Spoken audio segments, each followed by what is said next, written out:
Welcome to Raging Bullets, a DC Comics fan podcast, episode 150, part 1.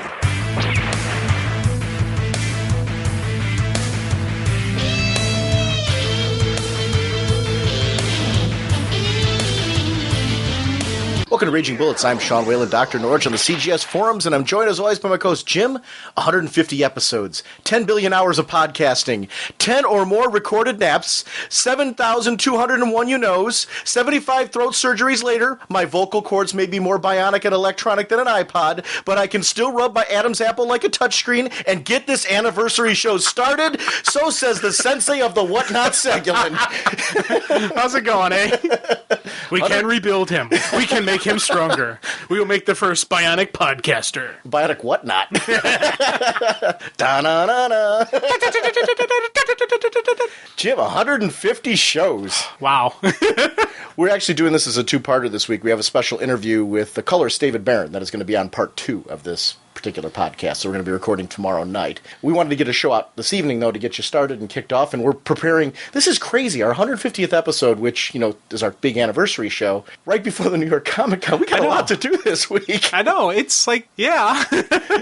I'm really excited, though. New York Comic Con, if any of you are going, they're a sponsor of this episode, and we are going to be there February 6th through the 8th. They just added Terry Moore from Strangers in Paradise and Echo. Sweet. Yeah, so, and he actually had a nice run on Birds of Prey as well, so anybody who's a fan of Terry Moore, he's going to be there. But we're going to be there in the podcast arena. We're going to be recording throughout the day. So, and please jump by the table. Bring anything you want to chat about DC related. We've already told some comic creators, you know, if you're creating your own comic that's, even if it's outside of DC, come on, pop by, chat about that. We got one in the mail that we're going to be chatting about, Witch Hunter, which is going to be a lot of fun to discuss. Yeah, looking forward to that. Yeah, so we'll be chatting with that. So I'm really excited for this particular con. The podcast arena to me is exciting because we get to meet you. We're going to have a recording equipment there. Sit down, join us, discuss comics, and we're going to be going all the panels and all the events. My goal is still to publish episodes right from the con. We'll see how that works. I don't know. It can be done, but I don't know. It sounds good on paper. It sounds wonderful on paper, but I'm thinking when it actually gets to reality... Well, except for the fact that we'll have this equipment there, this might be easier than working with the iRiver. So I'm thinking I might be able to pull it off. Okay. Yeah, we're going to try. We are continuing to support the Hero Initiative. Hero creates a financial safety net for yesterday's creators who need emergency medical aid, financial support for the essentials of life, and an avenue back into paying work. It's a chance for us to give something back to the people who've given us so much enjoyment. Visit www.heroinitiative.org or call 310-909-7809. And they always have a presence at the New York Comic Con, so definitely check out the Hero Initiative booth at the New York Comic Con. Yeah, and they usually have some cool creators there and people signing stuff and whatnot, and you make little donations. You get, they have nice packets for different dollar levels of donations that you give, so definitely if you're there, check out the Hero Initiative. There's still time to get tickets for the New York Comic Con, so go to the New York Comic Con website. If you go to ragingbullets.com and click on our handy-dandy link, you can check them out and join us there. But things like Hero Initiative are going to be there. Tons of creators. There's a huge list that's continuing to grow. I figured by now there'd be a cutoff on the guest list. It's continuing to grow. There was an announcement about Star Wars. There's a big Star Wars presence that's going to be there, talking about, obviously, the current show that's out. I know they'll talk about, obviously, that future live-action series as well, I'm sure. Because I remember we heard about that first at the New York Comic Con. Yeah, and, it's the New York Comic Con. It's getting bigger and better every year. It's, nice, expanding. It's a really cool con and some fun times, Wonder Woman. They're going to be doing the Wonder Woman first screening of the DVD, direct-to-DVD release. So I'm excited to see that. So definitely looking forward to that. Jeff Johns, Grant Morrison, Brian Michael Bendis, people like that are going to be there. Joe Quesada is going to be there. It's a big, huge guest list of people throughout the comic industry. It's going to be great. Lots of independent creators. The Artist Alley is huge. So definitely go to check the website out and see what's going to be there. Our sponsors are also DCBService.com and InStockTrades.com. We're in between releases for the website, which often happens on our show. We always have an episode that seems to hit where they haven't had a chance to update for the new month. February's releases are going to be coming out. We want to thank DCB Service for supporting us for the last year. Remind everyone to visit the site this week and check out the extensive offerings. They have stuff up to 50 and 75% off. That's how I get hardcovers and things. I'm able to afford it, is by going through DCB Service and picking and choosing choosing which hardcovers I want to get through pre-ordering. So definitely check that out and see if they can save you some money on what you're currently doing. Whatever your shipping preferences, bag and boarding preferences, DCBService.com accommodates your collecting needs. Don't forget, we have a few in-stock trades Rage of the Month books that we're going to be airing throughout February. It's going to be episodes roughly 152 to 155. It all depends on when our New York Comic-Con coverage ends and what those episodes look like. So they're roughly that number. We're going to be talking about those right after the New York Comic-Con, though. Don't forget, we're going to be chatting about Flash Rogues, written by Jeff Johns, art by Scott Collins and Brian Boland. This is the Flash issues 177 to 181. So I'm excited for that. This is going to be your first read-through on those, and you're actually doing the lead on this. I'm doing the lead on it, which is like, wow. It's going to be a lot of fun. So it's regularly $14.99, 47% off, only $7.94. We're also going to be chatting this month about Long Halloween, this great story. The Absolute Edition is still available, $75, 37% off, only $47.25. And the trade paperback is $19.95 regularly, 37% off, only $12.57. InStockTrades.com offers free shipping on orders of $50 or more and has a ton of collected editions ready to ship. And you know what? I did a little math in my head because I'm quick that way. If you buy the Absolute hardcover of Long Halloween and the Rogues, the trade, it's over $50, so you get free shipping for those two great titles. There you go. Perfect. And you can also pick up the trade and something else. You can do that as well. Yeah, so thanks for supporting us, DCBService.com and InStockTrades.com. I want to thank the listeners for the website. We've got particularly David Faust and Mandy, Super Mandy from the forums on Life in the Gutter. We have wonderful articles that are coming there, including the Life in the Gutter article was a great response to our Smallville discussion. I really enjoy that she tied that into the episode, which is really nice of her to do. And she agreed with me. Well, you're so both she's wrong. smart. So well, she's smart. Well, she is smart. I got to agree with that. I won't argue with that point, but you're both wrong. Two wrongs don't make a right. But two lefts do. Really? Think about it. Turn left, then turn left, that's a right. Yeah, what did you have before you came over here? No, it was interesting because she took some of your thoughts in a very different direction. And it just proved to me that there's a lot of different ways to look at where you want a television show to go when it's done. So that's interesting. And it's interesting commentary. So it's not, I take it back. She's not so much that she's wrong. She's sharing an honest opinion, which is always right. You're just wrong. I'm defending Mandy, but not you. We have a voicemail line, and we love having your thoughts and comments on the show. We have some on this episode. The voicemail line, if you can get to it on Skype, it's Dr. Norge, or it's 1-440-388-4434. We love having your thoughts and commentary on the show. Jim, what kind of a podcast are we? Well, Sean, James here, and let me just say that the Raging Bullets podcast is a spoiler podcast. They go in depth into plot lines, story twists, the whatnot, if you will, of the comic book. So if you haven't read the books that they're going to be reviewing, I strongly advise you come back later and, that way you can better enjoy the show. Thank you, and have a nice day. Oh, you're done? Hey, James isn't the most exciting guy in the world, but he gets the job done. I love that you have multiple personalities. You have no idea. Yeah, I do, unfortunately. Anyway, let's go ahead and kick off with a quick little Speeding Bullet segment. There was something I wanted to chat about this episode. To the Batmobile. Let's go. Atomic batteries to power. Turbines to speed. Here, ready to move up.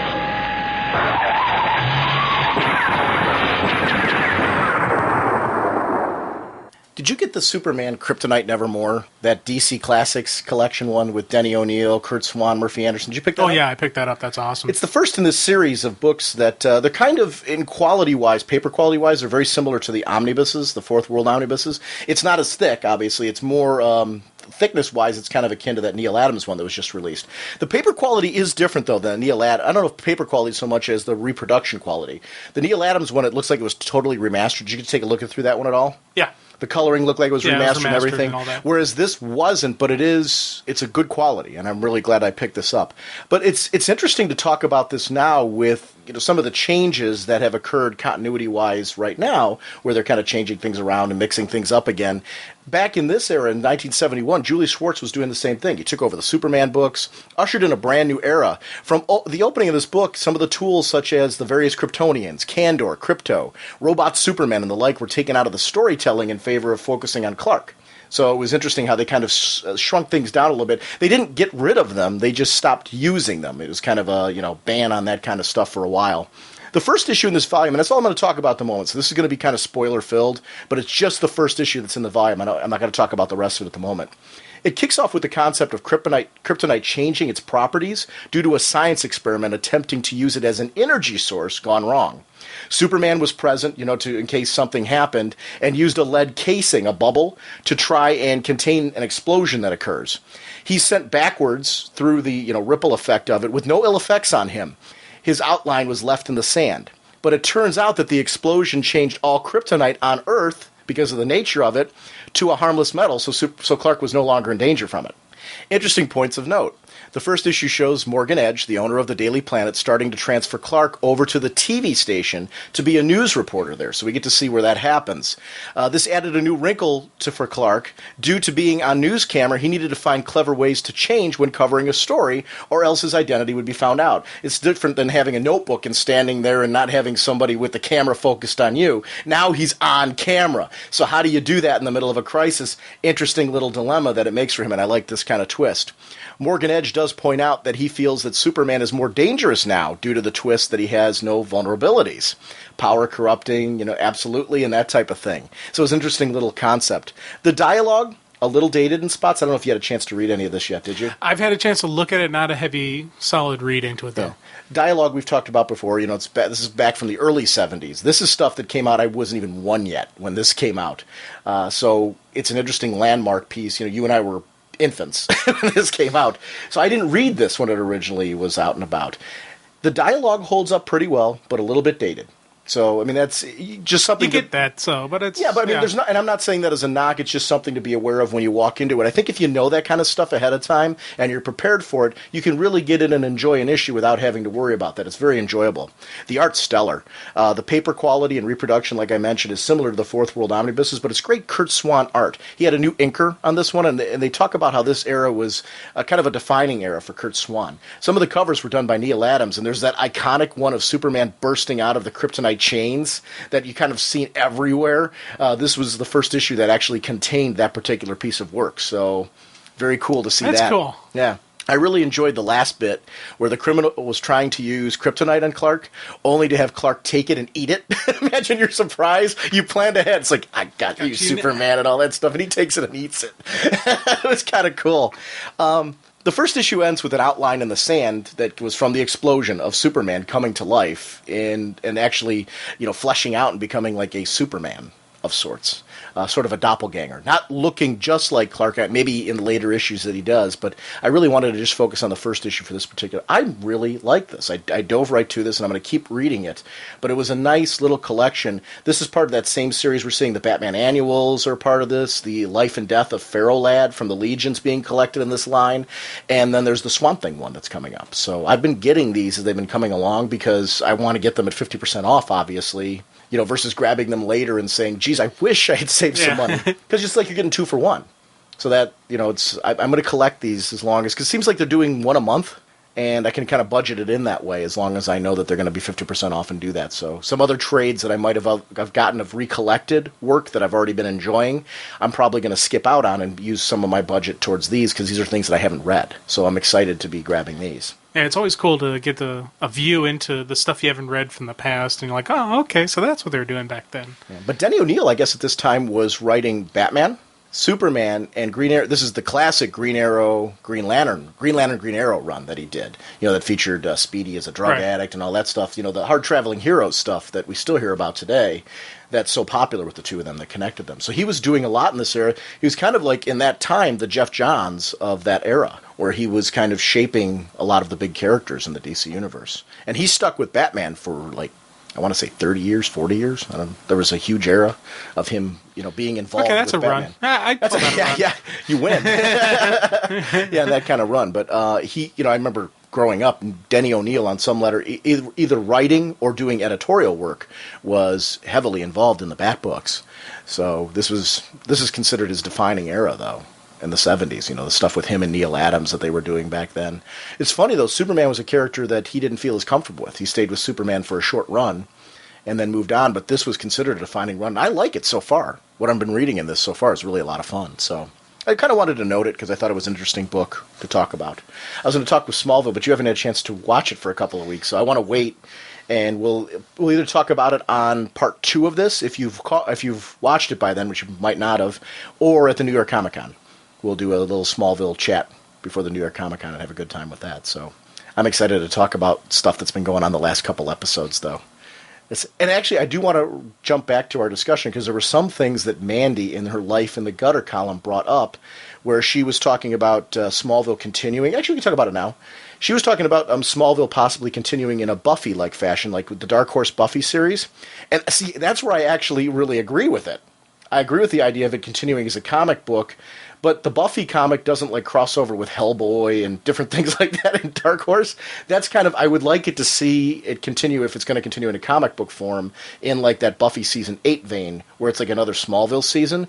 With, if there was going to be any quote-unquote multiverse crossovers, the multiverse crossovers would be relegated to specials versus in the main series, because I would like the main series to continue to feel and tone of the Smallville TV series. So that's what I would like if it continued as a comic book afterwards. Her point about it continuing as a comic book, which I really liked, was that you could then use all of the DCU characters, which I don't necessarily feel that they have to all be like pulled from other multiverse planets. I would prefer them to be Smallvilleized, like to see a Bruce Wayne brought into the Smallville universe, but as a Smallville-style character versus it being our Bruce Wayne being brought to Smallville. That's just kind of my thought. But I wouldn't mind there being multiverse crossovers, but I'd like them to be specials, and for it to do what Dark Horse... I think Dark Horse's Buffy run is a great example and should be a template for how you do TV series comics. It continued the TV series. And the comic allows you to do a little bit more... out there that you can't really do in the TV show. Like using the Buffy example, they had the scene where Dawn was turned into a gigantic, it was turned into a giant because of her dealings with the one demon. So and you couldn't really do that on the TV show. Well, you could with special effects, but it would look a little cheesy having the giant, with the they'd have to do the blue screen and whatnot to have a different size. But in the comic book, it looked normal and it looked good. So you could do stuff with the team in the comic book that you couldn't do in the regular TV show. Yeah.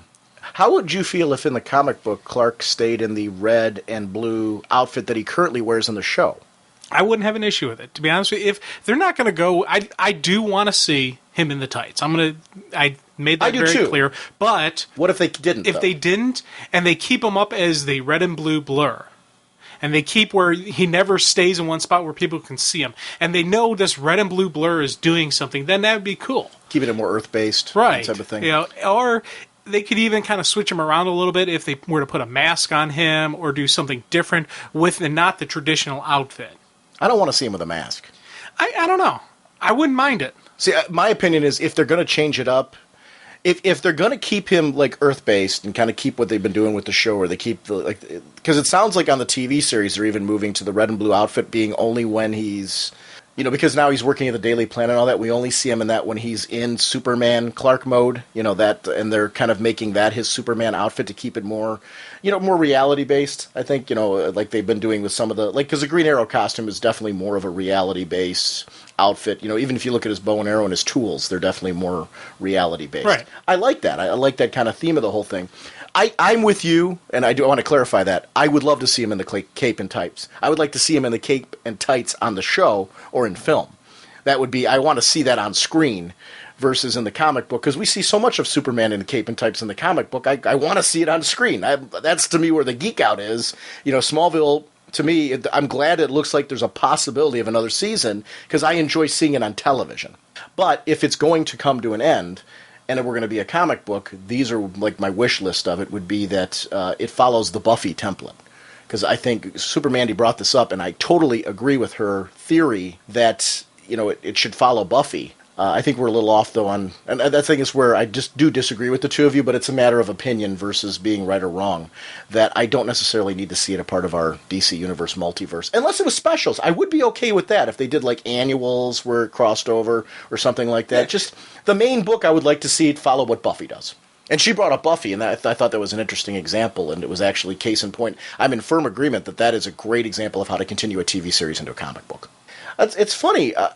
I'm anxious to see more. Like, I'm loving Batman Brave and the Bold. I want to see more. The X-Men and Wolverine. I don't know if you've seen that new cartoon that just kicked off. I might be No, I getting the haven't. name wrong. There's a brand new. I have it still on my TiVo. You have to watch it. It's really good. They got another. I'm glad to see more through animation or live action, more of these superhero style shows popping up. Because this is a property that's serialized. Why isn't it on TV? Yeah, this is made for, and plus you get the adult and the kid audience. You've got a line on this already. You have the comic book fans out there who will give it a shot. So And you tap have the comic writers. Yeah, it's Yeah, I mean, I don't understand yeah. why TV studio execs, why they're going off with these wacky ideas for TV shows. Oh yeah, this is a great idea. No, it's not. You got some tried and true, proven stories and characters that you have not even touched. That you can use. Right. But I think we are seeing more of that, though.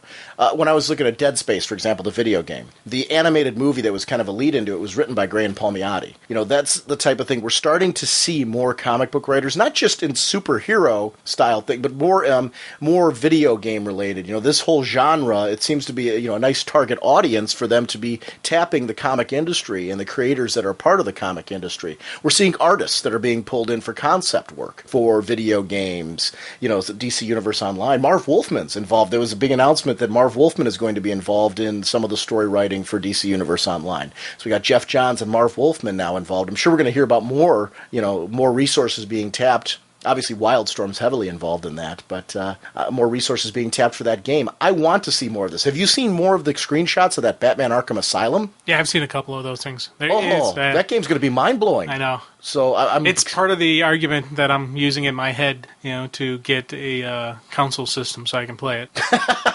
Right there, it's one of the big reasons why I'm going to be probably picking up a PS3 is because of that game. And it's on 360 too, so it's like you can't go wrong either way. Because I know you mentioned family for that, so either way you can't go wrong with that type of game. So I don't know, it's interesting. I'm glad to see that they're tapping into this rich resource and that we're seeing more of the motion comics. I downloaded a whole bunch of motion comics and non-motion comics for my iPod. They had some things that were on there like this Wonderland series. I haven't read it yet, but I'm like, all right, it's on iPod, 99 cents. 99 cents to download some of these issues. There's certain companies right now that are offering, and if you got an iPod, go on there and search for comics. There's all kinds of comics that the first issues are available on there for free. There was one for Freddie Williams. I forget the name of it at the moment. Freddie Williams II. He has a brand new one on there. So I'll mention it when we're at New York Comic Con. We'll chat about it. But Freddie has a comic that's on the iPod. See, I need to get an iPod. And it's an independently published comic. So it was on there. So I'm assuming that there's probably a paper version of the comic available as well. But I do like the fact that we're seeing more digital distribution. 99 cents? Why wouldn't you try it? But like I said, a lot of these, the first issue's available for free. I can't go wrong with free. I know. I was just going to say, I'll buy that for $1.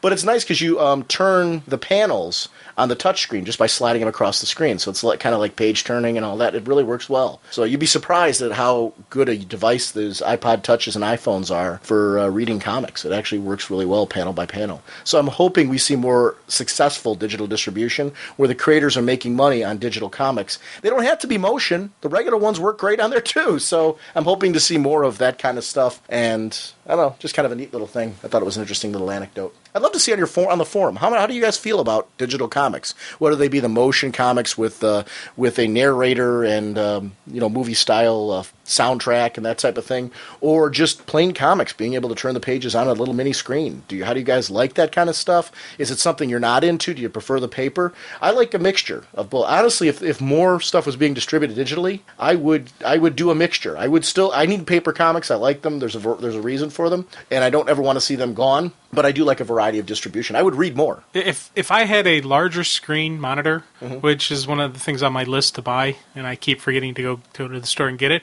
I probably would enjoy digital comics more. But I have one of the kind of tinier monitors, which when the comic is there, it's filled up the page, but it's not. But this is on the where the small screen works on the iPod Touch is you don't get a whole page. You just get a panel. You get a panel. Right. So it works really well that the panels, slide in and it actually formatting wise works really nice. That's where I think the key is. It recognizes that it's formatted by a company that sets the comic panels in such a way that you can actually read and enjoy them on the smaller screen. So I think that's where the difference comes in. You don't need the bigger screen for that. But then you can read them through iTunes on your screen as well. So you can read them actually on your comic screen. So it's on your comic screen, your computer screen. I would love, though, a portable, like, you see, Amazon.com has a portable device. It's black and white, though. You know, that Kindle, the Kindle device where you can download books. I would love to see a full-color ebook reader where I could read comics, magazines, and books all on the same screen, digitally downloading them. You know, at a 99-cent discount to be able to have that, I would buy a unit like that. Not just for comics, I would buy it for comics, magazines, and books to be able to have that wireless technology. And I know on that one you could also do an address book, Wikipedia. So, I mean, it has more functions, but it'd be a nice little information resource. Digital newspapers. Yeah, see, that's the way I think everything's going to go eventually. Yeah. Right there it'll be a separate unit, readout, and ching, ching, you know. But then having the option, and here's where... it's where one of my issues with Kindle is that you can't read the stuff on a regular computer. So what they should have is a unit that you can have to be portable, but then also be able to read them on your regular computer, so then your digital stuff is everywhere. That's one of the parts with this proprietary, like, you know, the iPod stuff, at least if you have iTunes on your machine, you can read it on your machine. You know, so I like that, being able to do whatever I choose to do wherever I'm at, and I think that freedom will be better for comic fans who want to be able to read their comics anywhere. That's my one problem with digital, is you need to be able to have digital rights, where if I have my digital comic books, I want to be able to read them on my PSP, my iPod, and my computer screen. Anywhere I have a screen, and my television eventually. You know, because we got Uverse now, and on Uverse you can pull up your internet on the television screen. On my PS3, as long as I own it, I should be able to open it up on any screen that I have. That, to me, is how you get around the digital issue, and you make it convenient for everybody, and yet, you know, then the price point's worth it. So, I don't know. I'm being greedy. You want it all. I do, but I think that's the key to it. I think if you want to make a digital transition, you need it to be conveniently available. I'd love people's thoughts, though. You know, what do you think about digital? I don't need to see it as a replacement for comic books or comic book shops or anything like that. I see it as an enhancement. And I do think, like, the way to save the comic shops is to include the digital copy with your comic book. If you buy the paper book at full boat, you get the digital copy free. How cool would that be? That would be nice. Yeah. You know, so there's an incentive to buy the paper copy. You know, you get a bonus. You know, it's a bundle. So, I don't know, it's just kind of my thought. Or at least a discount. Can Batman escape? One hint, the worst is yet to come. Jim, our next review is going to be the coup de grace, Final Crisis number 7. And we're going to talk briefly at the end about Revelations, but we'll save that for the end after we've already discussed it. The script is by Grant Morrison. The pencils are by Doug Mahnke. Inks by Tom Wen, Drew Geraci, Christian Almay, Norm Ratman, Rodney Ramos, Doug Mahnke, and Walden Wong. Colors by Alex Sinclair with Tony Avina and Pete Pantazis. The letterer is Travis Lanham. The associate editor is Adam Schlagman. The editor is Eddie Berganza. Cover by J.G. Jones. Sliver cover by Marco Rudy and Sinclair. Let's talk right away about the art change. We've seen Doug Mahnke before on this book. But what do you think about the shift between artists? And the only reason I mention this, Jim, is this came up when we were talking on Comic Timing. And for me, the first priority needs to be fixing a potential lengthy delay. I'm fine with a few weeks on a big story, but I prefer a serialized story to arrive as on time as possible. And, you know, a couple weeks here or there because, you know, they're trying to get the story just right or, you know, to make sure that it's delivered. I have no problem with that. Or if you need to adjust. But Brent Cassina on there from BK's Bullets, he actually made a really good point that I understood, and I can see that side of it. He cited Civil War, which I read in trade. So his whole point was that if you take a look at Civil War, it had the same art team all the way throughout, and it's a very beautiful looking book. But if you remember, that book had incredible delays in between. Now, the end result was you have a collected edition that looks gorgeous.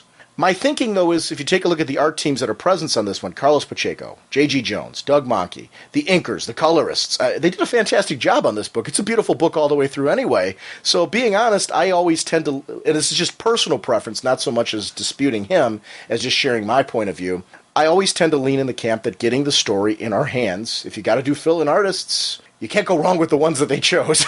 So I think we got to pay off on that. But what is your preference? I mean, would you prefer that they delayed this and kept J.G. Jones all the way through?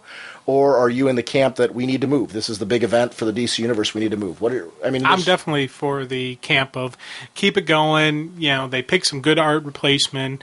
It was a different art style. It looked a little different, but it wasn't like they put you and me as the art team. They put a good art team on this. They did good good artists. There would be an uproar. Right. I can't draw a decent stick figure. Exactly. So they put good artists on there. They put a good team on there. I like the fact that they recognized there's going to be delays, and because if you think about just the uproar that was heard from all the delays that happened in the different titles, with Amazon's, there was a period with the All-Star Batman. Everyone was just the Superman killing books, about the Superman books, and all these people were just ranting and screaming and demanding the head of DC over these delays. So they said, "Okay, and we that was heard even you." wait. If you talk about the Superman books one, Right. there was an uproar over the Superman books, and they ended up not only did they make up all those issues, because there was months where we were getting 2 issues of those books.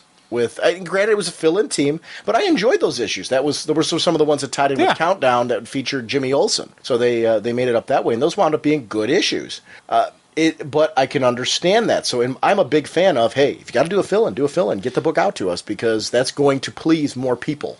Yeah, see, I see this as them listening to what the readers wanted. Bingo. The readers said, hey, we don't want delays. We want it on time. And so they said, okay, we're hearing you, and we're going to keep giving you this. Now, there are going to be people who are going to complain about the art change. And, so you can't please everybody, but I think that's kudos on their part that they are listening to the audience. Yeah. I got to agree with Brent, though. Civil War was gorgeous. It was a really gorgeous-looking series, and I really enjoyed it. So, I mean, it's not it's not a knock on that series. It's 2 different ways they could have handled this, and I don't know that I'm not against it if they would have kept J.G. Jones. I think you and I are the fans that would kind of be like, all right, well, it looks great, so it's okay that they delayed it. Yeah, my preference is this, though. Definitely my preference. Yeah, so if somebody gave me an A or B, this would be my A choice. And before we go, since this was the last issue, one more time. It's the final crisis. Da-da-da-da, da-da-da-da-da. Okay, back to the discussion. I'm sure there's a lot of people who are really looking forward to that. I know there were. Well, Mart actually called in and started singing it. So there are some people that actually were looking forward to that. So since this is the last issue, we had to get it at least one more time. I'm not one of them. I know. The look on your face tells me that. Yeah, it's this little disgust. But it's one of those things. You can't please everybody. Considering where we left the various Earths converging last issue, it was great to see the Earth from Wonder Woman Amazonia. The Elseworld series was kicking things off. Superman is the president of this world. Very, very cool that he had a Brainiac-style tech in the Oval Office ready to cover for him when he needed it. He meets with Nubia, and we get a glimpse at the Wonder Horn, which seems to be able to contact across the bleed. So I liked that that they had this Amazon style of mythical, magical item. And also throughout this issue, there is the whole vibrations and music and just people being in tone. And, so this is a nice, opening thing where, later on you see it play out even more. And I was like, oh, okay, yeah, they're building on issues and concepts introduced at the beginning throughout the end. So I like that. And going back to the beginning of the multiverse, right, with the Flashes being able to jump between worlds because of being able to tune themselves to the vibrational frequencies of those worlds. They're going back to the Silver Age of DC where the multiverse was first introduced. So this idea of vibrations and tones being able to be used as a contact or even as a weapon of sorts, which we see later, is something that is very interesting that has a rich history in the DC universe. So I liked that. I gotta say that I love the question here. With all the infinite possibilities, she has the geek out question. A whole freaking universe, a whole freaking multiverse, and they all look like you guys. Which, that is a classic question. Why do they all look like you guys? Billy is true to his character and gets right to the point. They need various supermen for a mission that could save the multiverse from being torn apart. And we see throughout this issue shards and things like that. It really is realities cracking around all of these worlds because they're being brought together. So it's an interesting little concept. Let's talk about the question, Global Peace Agent. I like her role in this story, but I want to see her less cosmic post-Final Crisis. Like, it works here because this would be the reaction of Shade and Checkmate to this event. They would get somebody who could handle and coordinate this on behalf of the people of Earth. But I do want to see her become more Earth-based, handling conspiracies on the Earth end after this. Yeah, definitely. It was cool to see her being used here. In a way, I wish she would have had the blank face and been the question, but she was the question in this. There was Oh, yeah. very question-like and very question-esque, and she is the question now. There's no longer her getting comfortable with the role, her getting used to it. No, she zigs and zags. She takes, she rolls with the punches as needed. So definitely a cool character. Plus, I like the fact that she was the representative, but she's not a meta. She is just this gutsy, no nonsense, intelligent, hero. I took her as a representative of the people of Earth Zero. Yeah. The humanity of Earth Zero. Oh, definitely. And its government, what remains left of it in the wake of this. So that was an interesting little thing. Back at the Watchtower, it looks like a hybrid of Superman's fortress, the Watchtower, and a few other elements because Earth was so overrun by Darkseid. So it's interesting to talk about. It was funny. I took a lot of this multiple ways on what they were doing. I looked at this originally as an arc. As kind of the last vestiges. And we actually do see elements of that play off later. But then we both talked about at the beginning of this, like, how did you take the ending of this? Yeah. And we'll talk about that, what they actually did here. And I'm convinced now, finally, in this last read-through, what actually happened here. And I'll talk about where. Because I think there's a point where it's clarified in the art. Yes. Where you see exactly what they're doing. I think and here's the thing with it's kind of too early to really even hit right. there. Oh, yeah. But just if you read Final Crisis and you're confused, don't feel lost because don't feel bad because I literally read this thing through 3 times before I actually felt comfortable talking about it. And it wasn't like my 4th read until I started doing my notes, 5th, 6th read as I'm doing my notes for this episode that I have a grip on stuff, but there's still open-ended questions. There's still a lot of unknowns that I have that I know in this, as we're doing this episode, we're going to flesh them out for me. So this was one of those, we always talk about how, Morrison's, he's a multi-read. Well, he definitely was on this one just because this story had so many things. And the thing that got me was he was flashing forward and back in time in these sequences. There was some stuff where he flashed forward. I'm clear now where he's flashing forward. Right. Yeah. Like the scene in the fortress here, this was a flash forward. This wasn't a current Final Crisis fight going on. This was a flash forward, dude. When they show the thing and they show because remember, Supergirl was in the fortress when the Metal Men from Earth 44 show up, and when before in issue 6 she was on the planet side fighting. Right. So this was a flash forward. Right, a flash forward from last issue. No, this is beyond last issue. Where did you see? I don't agree. I don't agree with you there. I think this is showing where they are right now. That particular sequence. Now there are bits where they do flash forward where she starts telling stories to the kids, but this isn't that point. I think that's a flash forward from this point. Okay, we have the fight with Darkseid. Okay, I do agree with that. Okay, we have the fight with Darkseid where Batman and where Batman shoots Darkseid. Well, that's true. No, the flash forward. I take it back. No, I am going to change my mind here because we do see her a part of that fight. Right. So you're 100% correct. No, I take it back. So, you're so right. there's multiple flash forwards and flashbacks, and so that's the thing that really got me confused. You're right. No, I take it back. You are 100% correct because she was in that fight. So 150 episodes, and I finally get you. You're right. You're 100% correct. Oh, I've said that before. I can cite examples. Well, you do the poor me thing an awful lot. Yes, I do. I think after 150 episodes, if I put $1 together every episode, I could buy you a violin for that arm.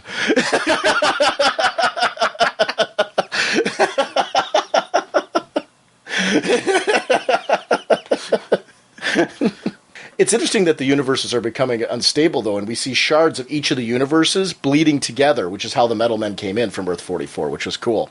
I really like the inner dialogue in the trophy room that was being destroyed by them. This would be an issue when they were believing this is the last remnants of their society. Because, it's any memento lost would be a huge blow to esteem and, whatever was left, because they're trying to tell their story. They're trying to share their story and continue their story in case their gambit doesn't work. They're assuming that there's a possibility they're a done issue here as a society, as a people. Yeah, this is it. It's the final crisis. Yeah. Which, is the whole theme here, the end of existence. But that actually takes on a lot of different tones because we actually see it's the final crisis for another group of people. They are sending a time capsule into space to, and actually through the multiverse, to try and remember, actually through time, it looks like, to try and remember their fallen with the final issue of the Daily Planet. I like the concept of trying to preserve the culture with stories, to live beyond death, a legacy, to give meaning. I ate this up because it added to the hopelessness, because you want to be remembered. We all want to be remembered, to have some meaning for somebody at some point. You don't want to think like this is it and nobody's going to care anymore about anything that we did. It's part of the reason why we exist. People have families and generations and things like that, and they hope that people will remember you in some level. The Metal Men are still fighting with Luthor and Savannah when they step in, and kind of looks like they take things out. Yeah. And here's the thing. The whole Metal Men fighting, it did throw me off a little bit. Why? And here's why. Because I knew what was going on. Because they explained how the Metal Men, because of magnetic polarity or something, kind of went askew. But I was thinking, why did he choose to have that whole sequence in there? Why not show like a flashback to add another couple more panels of the fight scene that we know is coming up? Because he was establishing that other worlds were bleeding over into ours. And that was a shard that came over from other worlds. He was establishing that there was an instability in the multiverse, which you need to show somehow. Well, they kind of showed it already, but I don't know. But they kind of show it already, but when you've got 51 worlds to pull from, you want to see elements of them bleeding in, which is his point. His point was establishing that this is an intense... Because remember, the instability plays in big later with what the heroes do and what the heroes need to do in order to restore the multiverse. Right. So unless you're showing that there's actually a crisis of the multiverse itself, that those red shards, the red skies, are the multiverse cracking against itself, against these worlds and universes cracking against themselves, unless you actually see that, why care? So, I guess that's where I but they could have showed... See, what I'm thinking is they could have showed it on the Earth side, on the planet where there's even more chaos going on than on this. Well, they did. Well, but they did show that. Right. But this is just personal preference. Okay. I would have liked to see more of that. They showed a bunch of fighting going on, and they showed the quick flash, the quick end of Checkmate, this thing, and they did them in one panels. These couple panels, I would have liked to seen a couple of those fight sequences fleshed out a little bit more, and there was like so much going on already on our Earth, though. How much more did we need going on down there? This was to show them that this is more than just Earth-based. This was something where whole universes were cracking against each other, and they were trying to show that would be... I guess that's how I took it. Right, yeah, and I'm not arguing with you about why they did it or anything. I'm just like, I don't know. I'm not so much arguing with you either as much as I'm just kind of saying why it worked for me. Yeah. And I'm not even saying it was bad. Because I like it was, it did, I did see how it's shown the craziness and the instability and just the whole, goofiness and whatnot of this crisis, that they have this going on, even when they're in the watchtower, when it gets even still bad. It's still not settled. So you're taking this safe. After we saw Black Canary and Green Arrow, that one segment with them, this is taking place after that. I am taking place after that as well. Yeah. I agree with you now. So we do flash to that. I agree. I would have seen the scene before the Black Canary and Green Arrow. I don't know how much more they're going to pack into this issue, though. Yeah. They got a whole lot in. Well, I don't know. See, it's just stuff like that. Yeah. But I love that this is called Final Crisis, because unlike other stories, there really is a more intimate feeling to the end of our Earth.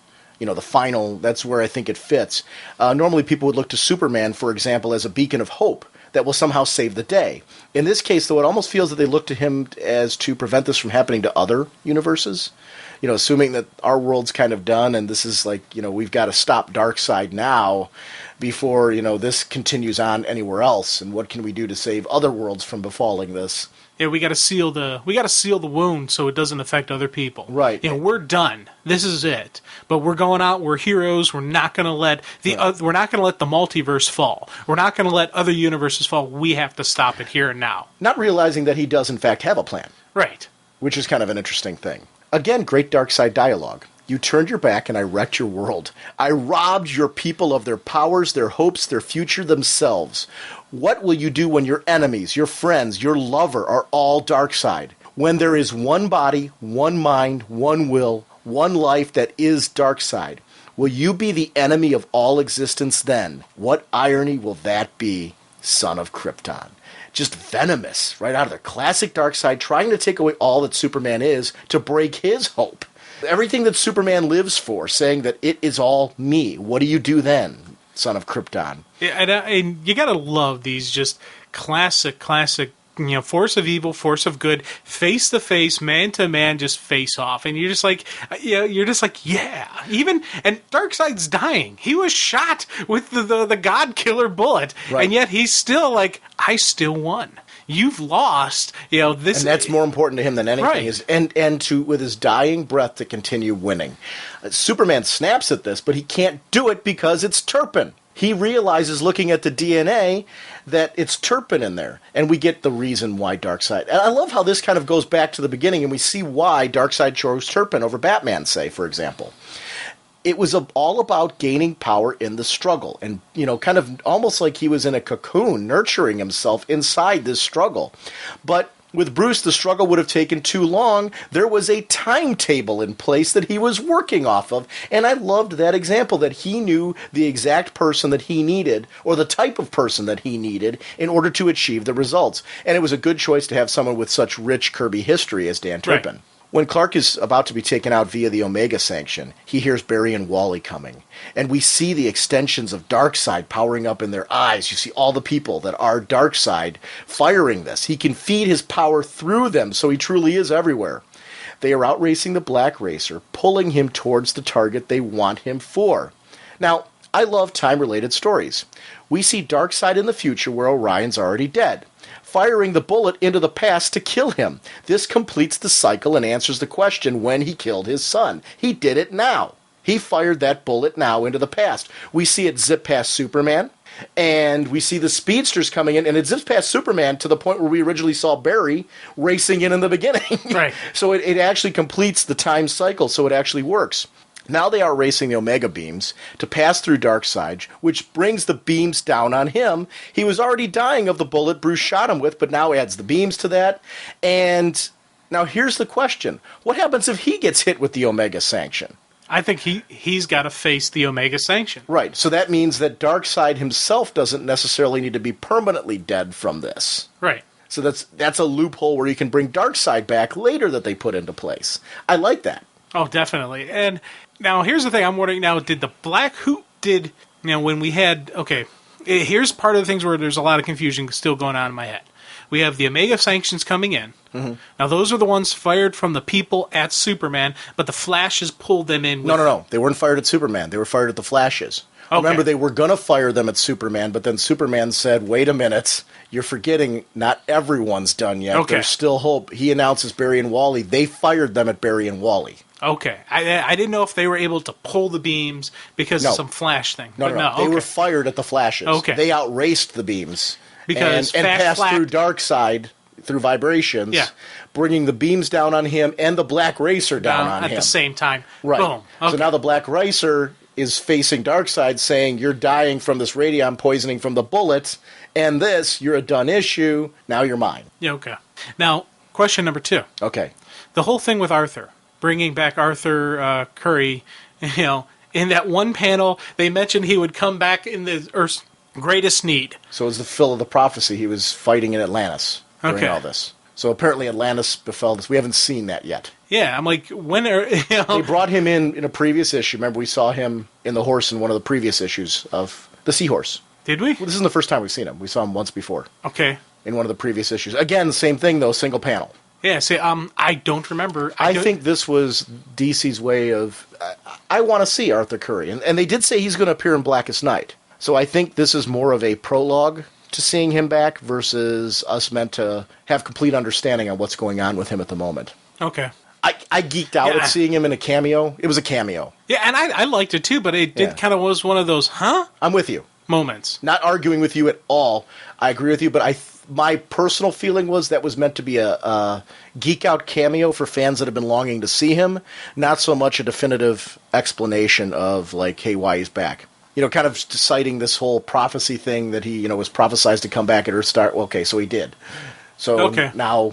Got it. I think there's a story to be told. And hopefully we'll see it and not just... Well, my attitude is this. We better. I want to see it. I'm getting, don't give us this and not do so. I don't think they will, though. Why would you do it? Do you know what I mean? It seems like a random character to bring back and put into there if you're not going to do something. I think this is more of a tease, like, we got a plan for Aquaman. Okay. And it was definitely a very classic-looking Aquaman to bring back for this type of thing. So I'm hoping that we do see some clarification with him. I know he's supposed to be in Blackest Night, but that doesn't mean he's supposed to be alive there. He could be one of... There's so many versions of Aquaman, and that might be part of what they're doing. You know, they're going to kind of clarify to us what the Aquaman situation actually is at the moment. Who is Aquaman? Yeah. Who is the real Aquaman? Yeah. I don't know. It's... Okay. I don't either. And I'm not arguing that point with you. I think it was meant to be a geek out thing to leave you. It's one of those dangling questions that you were talking about that I think is meant to be there. Now, there's another confusion. I call them confusion points that I had. And I've kind of worked through this one, but I just want to verify that you're in agreement with me on this one and see what you think. I'm not. Yeah. Okay. Okay, so we have basically Darkseid's down. But the minions are still under control and influence of the anti-life equation. Right. And they still consume the Earth, and there's still the poison on the Earth, which is why they had to abandon Earth and go into the Watchtower in space, which is what we saw in the beginning of it. That's how I saw the timeline. Okay. Agree, disagree? What do you think? Is that... Oh, yeah. Well, they're still under the anti-life equation, because he's not dead yet. Remember, we don't see till the end... that he is actually dead. Yeah. Okay. There's still... His consciousness is still there. He's slowly dying, like to the point where he's going to hit that point where they explained with Superman. When they show his eyes with Superman later, they explain at that point that his consciousness is still around. His body just can't move at that point. He's dying like a slow death through that radon poisoning. So that's what we're seeing here. Okay. We're in complete agreement on that. Okay, cool. I'm just making sure. Yeah. Now, we do see later that those minions come under a different control, but we'll talk about that when we get to it. Now, here's a question, though. Do we see Turpin come back for a bit there? Like somehow gain a little bit of coherence when he's saying in us, in all of us, in the body? Because it goes back to the beginning, that first issue, when Orion was saying that, and that led to him... That could be. That one moment where the Black Racer comes in and all that, you see a close-up of his face. Did we see some consciousness? Of Turpin. Is that when the body died, but Darkseid's consciousness is still living at that point? Could be. That could be the death of the body. Yeah, so we actually see Turpin back for a minute there? Yeah. I don't know if you read that the same way, but it was interesting. It was one of those things. Another point of note, like I said, I did like seeing the bullet flying past Kark. That was a really important art point for me, and I was glad that we did that. This issue isn't even half over yet. Yeah. And the problem of how to save the Earth. They are making a machine using experts in various fields. I really dig the concept that they don't want any one person outside of Superman to know how they built it all. You know, especially when you've got mad scientists like Luthor and Savannah who only have part that they're involved in. But you would want to use those resources. John was actually willing to give up his ring, which is a huge sacrifice, and I really liked that moment where it was like, this is for the good of all. I'm willing to give up this thing that makes me, he fought so hard to get back to that point, and now he's willing to give it all up for the sake of the Earth. It was a good John Stewart moment. Niles Caller was there with the leader of the Metal Men, who was there as well. I've liked seeing those different scientists being brought in. Now, it looks like Checkmate was beaten, and maybe destroyed in its present form in the fight with the Justifiers. Is that how you read that? Well, yes and no. Later on, we're going to... Because they do reference that Checkmate was destroyed and followed. And I think it looked like that to people that Checkmate fell. But I don't know... Because that was a narrative piece. Right. And I... See, this is another where... Because they're talking about the fall of Checkmate, and they show the Omax fighting, and they fall. And they fall. And it was just, the overall battle and just like the destruction. And I was like, Checkmate fell. But there's still a sequence later on where maybe they didn't. Well, I didn't see Checkmate in that sequence, but we'll have to talk about it, all right? The tunnel collapses, and Ollie, we see, is still unconscious. And I do like seeing that Canary was willing to die to save the world. Her gambit paid off, Ray succeeded, and this will give Earth a fighting chance to live, and hopefully the symbol will help save civilians, which we do see later on how this pays off. Yeah, now I took it that they both died. That Canary and Ollie died. That everybody in the satellite we don't see dead. That, though. We see that the life support's still active, but we're seeing that dwindling. It's fading quickly. But if you're going under your theory that the stuff with the Watchtower took place after all this, I'm guessing that they got up to the Watchtower in time to save them?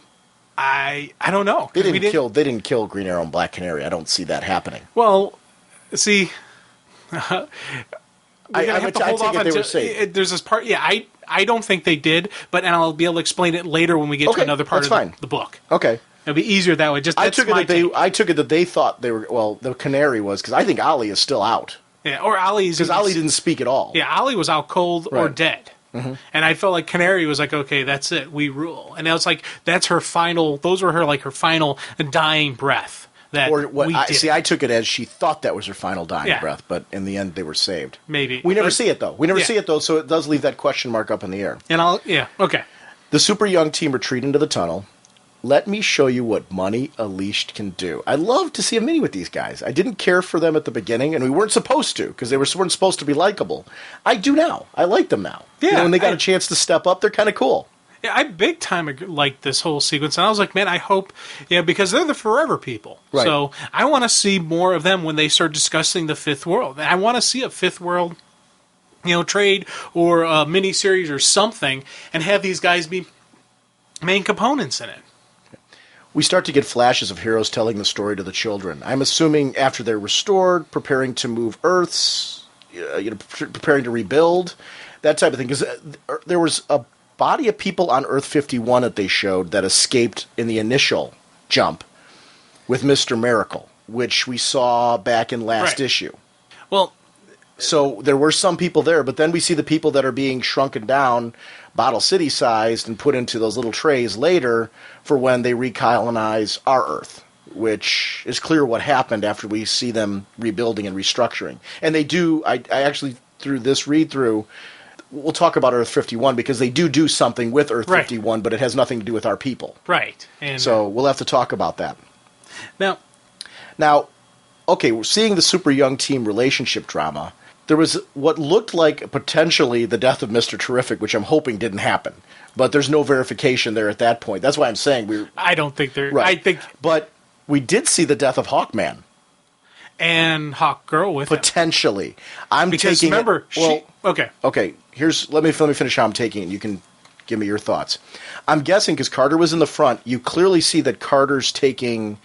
And, I mean, he's the one that's most dissipated looking and all that, where Kendra looks like she got hurt from it. Now, the geek in me, and I do see both possibilities. It's possible Kendra could have died there as well.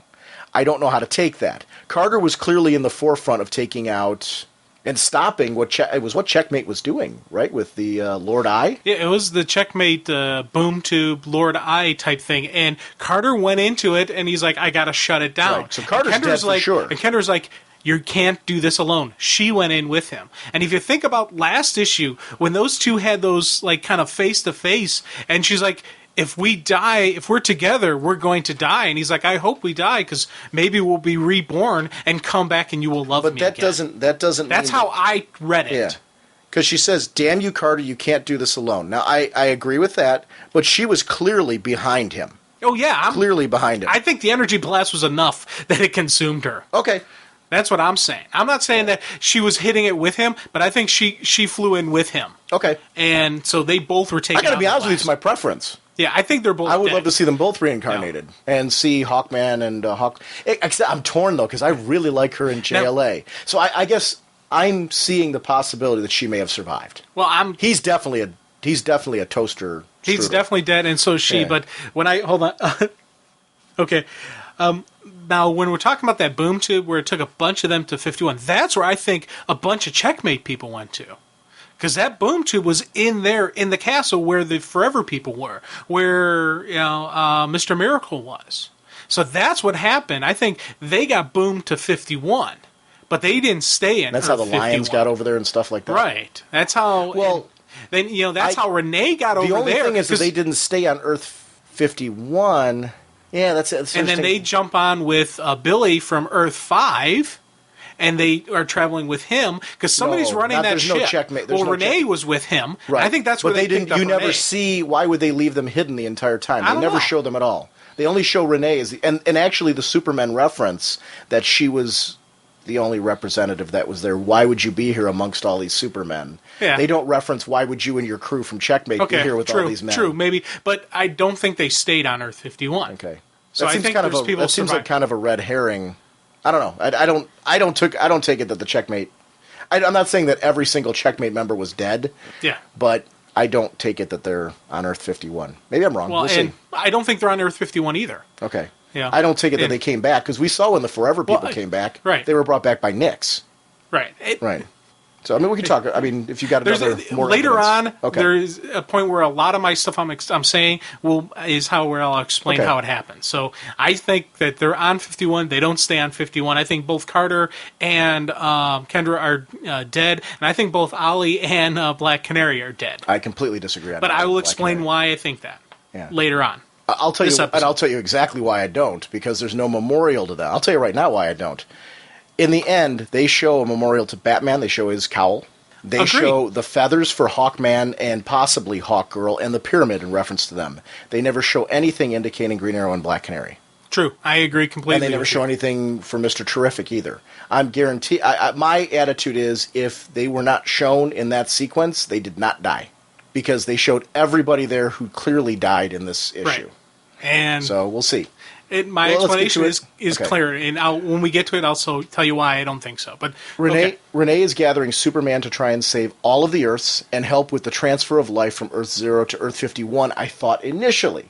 But then as the story went on, I started to realize they're actually trying to save our Earth. Yeah, they're going back to Earth 0. Yeah. And I like that they call it Earth 0. Yeah. Which is it's always been called, that New Earth. But it's, there was always questions of 1, is it 0? Yeah, there was always this. There have been questions at the cons. Since Infinite Crisis. No, they always called it New Earth. They always said, it's New Earth. Is it 0 or is it 1? When they showed, and no one ever answered. Well, yeah, they did. When they did the original breakdown, they broke it down as Earth 0. Did they? I don't remember. Well, no, they broke it down as maybe they broke it down as New Earth. Right. Yeah, which leaves the possibility that Earth 1's still out there. Right. And we haven't seen that yet. Okay, no, you got a point there. But the question has come up at the cons has always been, is there an Earth 1? Which, that's why we were talking last episode about the possibility of Earth 1. Makes your head hurt.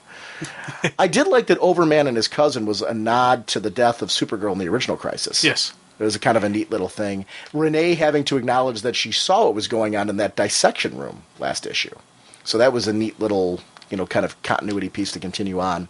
I was glad that Clark made mention that Darkseid firing the shot in the past was suicide. It gave Bruce the bullet that ultimately killed him. Yeah. Wonder Woman returns, and I do have some questions about this, and we'll hit it in a couple minutes. With the Furies and the armies of Libra. Now the payoff. Luthor is in control of the armies of Libra. He could kill Superman here, but we see that Earth means more to him than that. Frankenstein versus Wonder Woman, bad guys and good guys teaming up to save the remains of humanity. How did Wonder Woman get recovered? And I'm guessing there was a mention in the previous issues that Frankenstein was immune to the virus that she was carrying. So Frankenstein would be the one person that could face off with her and get her back. Did he use the lasso to do that? How did he get her back? I'm wondering if the lasso of the truth brought her back to her true self, but we never see it. Right, and a couple things I was thinking. Okay. Now, with this fight scene, this was a really cool one. I agree with how the good and evil get together, and I loved just the handling of Lex in it.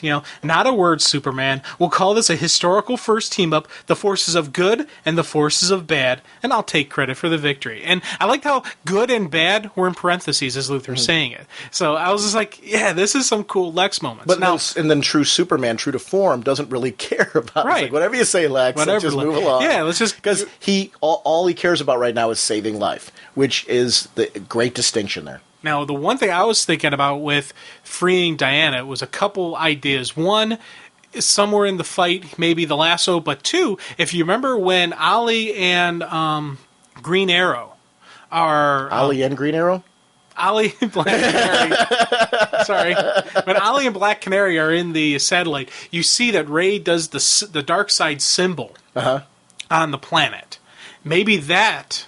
kind of breaks free that section. Oh, okay. So restores her, maybe restores some of the other heroes. Will be any of the Furies. Right. Probably be anybody without a Justifier helmet on. Right. Right? That's my guess. Okay. And that's my guess on how it happened. Okay. But I don't think we actually see her coming back. But we do see them mention how she uses her lasso to contain Darkseid. Your theory makes a lot of sense to me. That it would be... So she's a result of what Dinah and Ollie... Right. Well, what Dinah did up there with Ray and Tattooed Man. Right. That's what I Okay. think. But it's one of those things that they don't show on camera. It's off camera. So you got But we do see on camera that symbol's put there so that we're... Right, okay. So, and then they also mention how her lasso is the thing that binds Darkseid, so that could further break people's hold. Well, His it hold on definitely would at people. that point, because it's the lasso of truth, so it would show Right. people the truth and then free them from his From hold. Darkseid's influence. Right. But the planet is already beyond saving, I think, at that point in time. That's how I took it, and that's why they had to leave Earth and go into that watchtower. So now, here's the thing. They're in the watchtower, and they have some of the survivors, and while they're doing that, Superman is working on the Miracle Machine. Which is going to save the planet. Which is going to save the planet, which is going to save the universe. Mm-hmm. So they're shrinking some people down, and it's the whole going on with that where we see the cool sequence earlier in the issue. So this comic, and this is the confusing part for me. It's really jump, boom, boom, boom, boom, boom, jumping back and forth because of the time distortion, though. Right. Now, is it because of the time distortion? Is it the way? Well, that's he wants to Morrison tell it, said or? that he wanted people to read this and feel the time distortion in the way that it was being constructed. He said that in multiple interviews. So we're supposed to be feeling this distortion. We are actually supposed to be journeying along with the people through that time distortion. So that's why it's written this way. Right. He did that on purpose. Okay. Now, the one question that really stuck out of my head is, okay, we saw Supergirl and Wonder Woman telling the story to the little kids and all that. The That was bedtime before story. they were being shrunk. That was before they were being shrunk and all that. Do you really think that's a good bedtime story to be telling kids? Well, it gave them hope because it showed them how they were able to... Wait, the kids wouldn't be there if the heroes hadn't won and restored them at that point. So they're telling the kids, like, this is how we brought you back. This is our hope for what we're going to do with you. And hopefully, they're telling people the story so that they understand what happened and how they came back to this Earth. Because remember, they're going to be dropped back onto a planet post all of this. Yeah.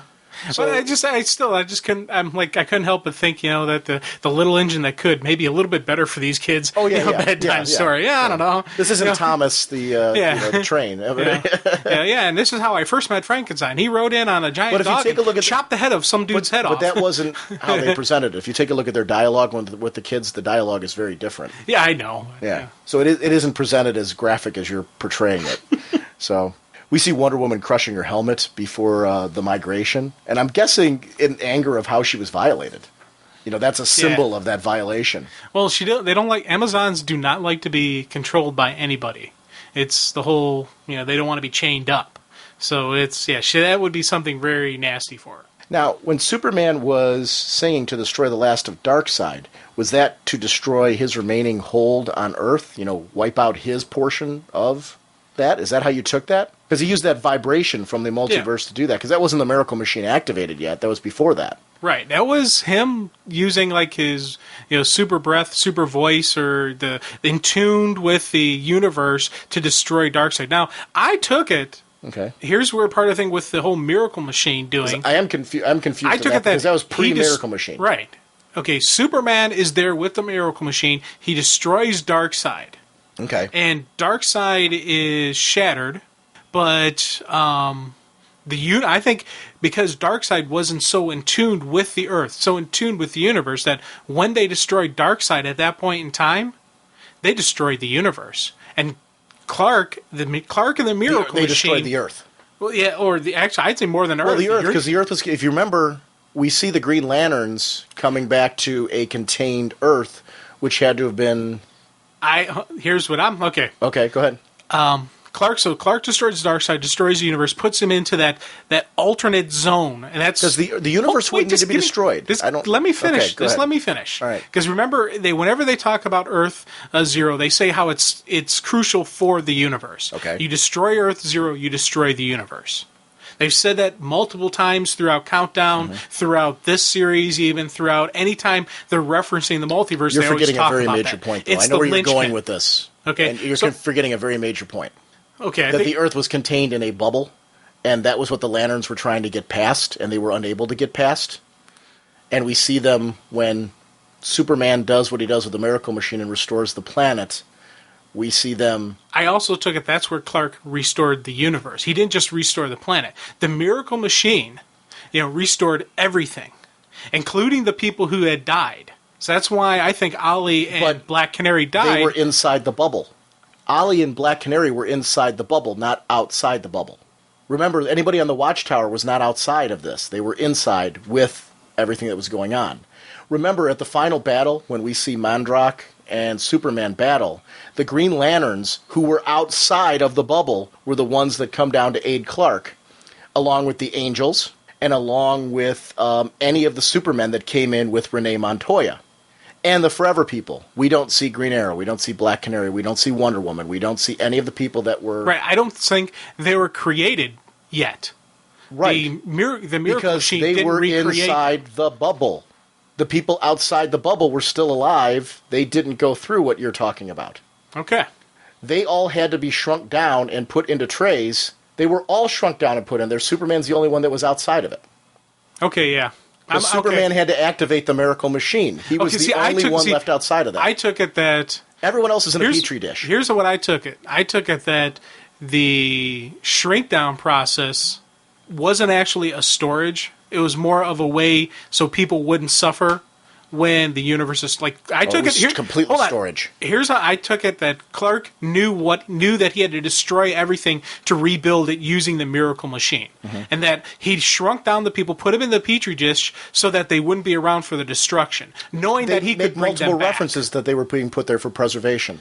I took it that's what he told them. Reread it again. I took it that... No, I read that. Yeah. I took it that's what he told them so that they wouldn't suffer. So he blatantly out and out lied to them. Yes. I completely 100% disagree with you. You know, and that's how I took it that Black Canary and Green Arrow survived. So then why did they bother telling them the story to preserve the story? That's what I had questions about. Why are they telling them this? Because they're preserving them. Dude, what you're saying completely contradicts why they told the story. They told the story to preserve that for society in case Superman doesn't live, so they honor people like Batman, for example, who did blatantly die. Hawkman, who did blatantly die. That story's being handed down. It's the death of Batman's being told. They shot that rocket out, which we see later at the end of the issue. Right. We see that rocket shot out to preserve the story. It's all to preserve what happened to them in case it doesn't work. Remember, Clark wasn't 100% sure it was work. He even tells Lois that. And he tells Lois he's going to restore. He's going to lie to Lois? Okay. So you're telling me he lied to his wife?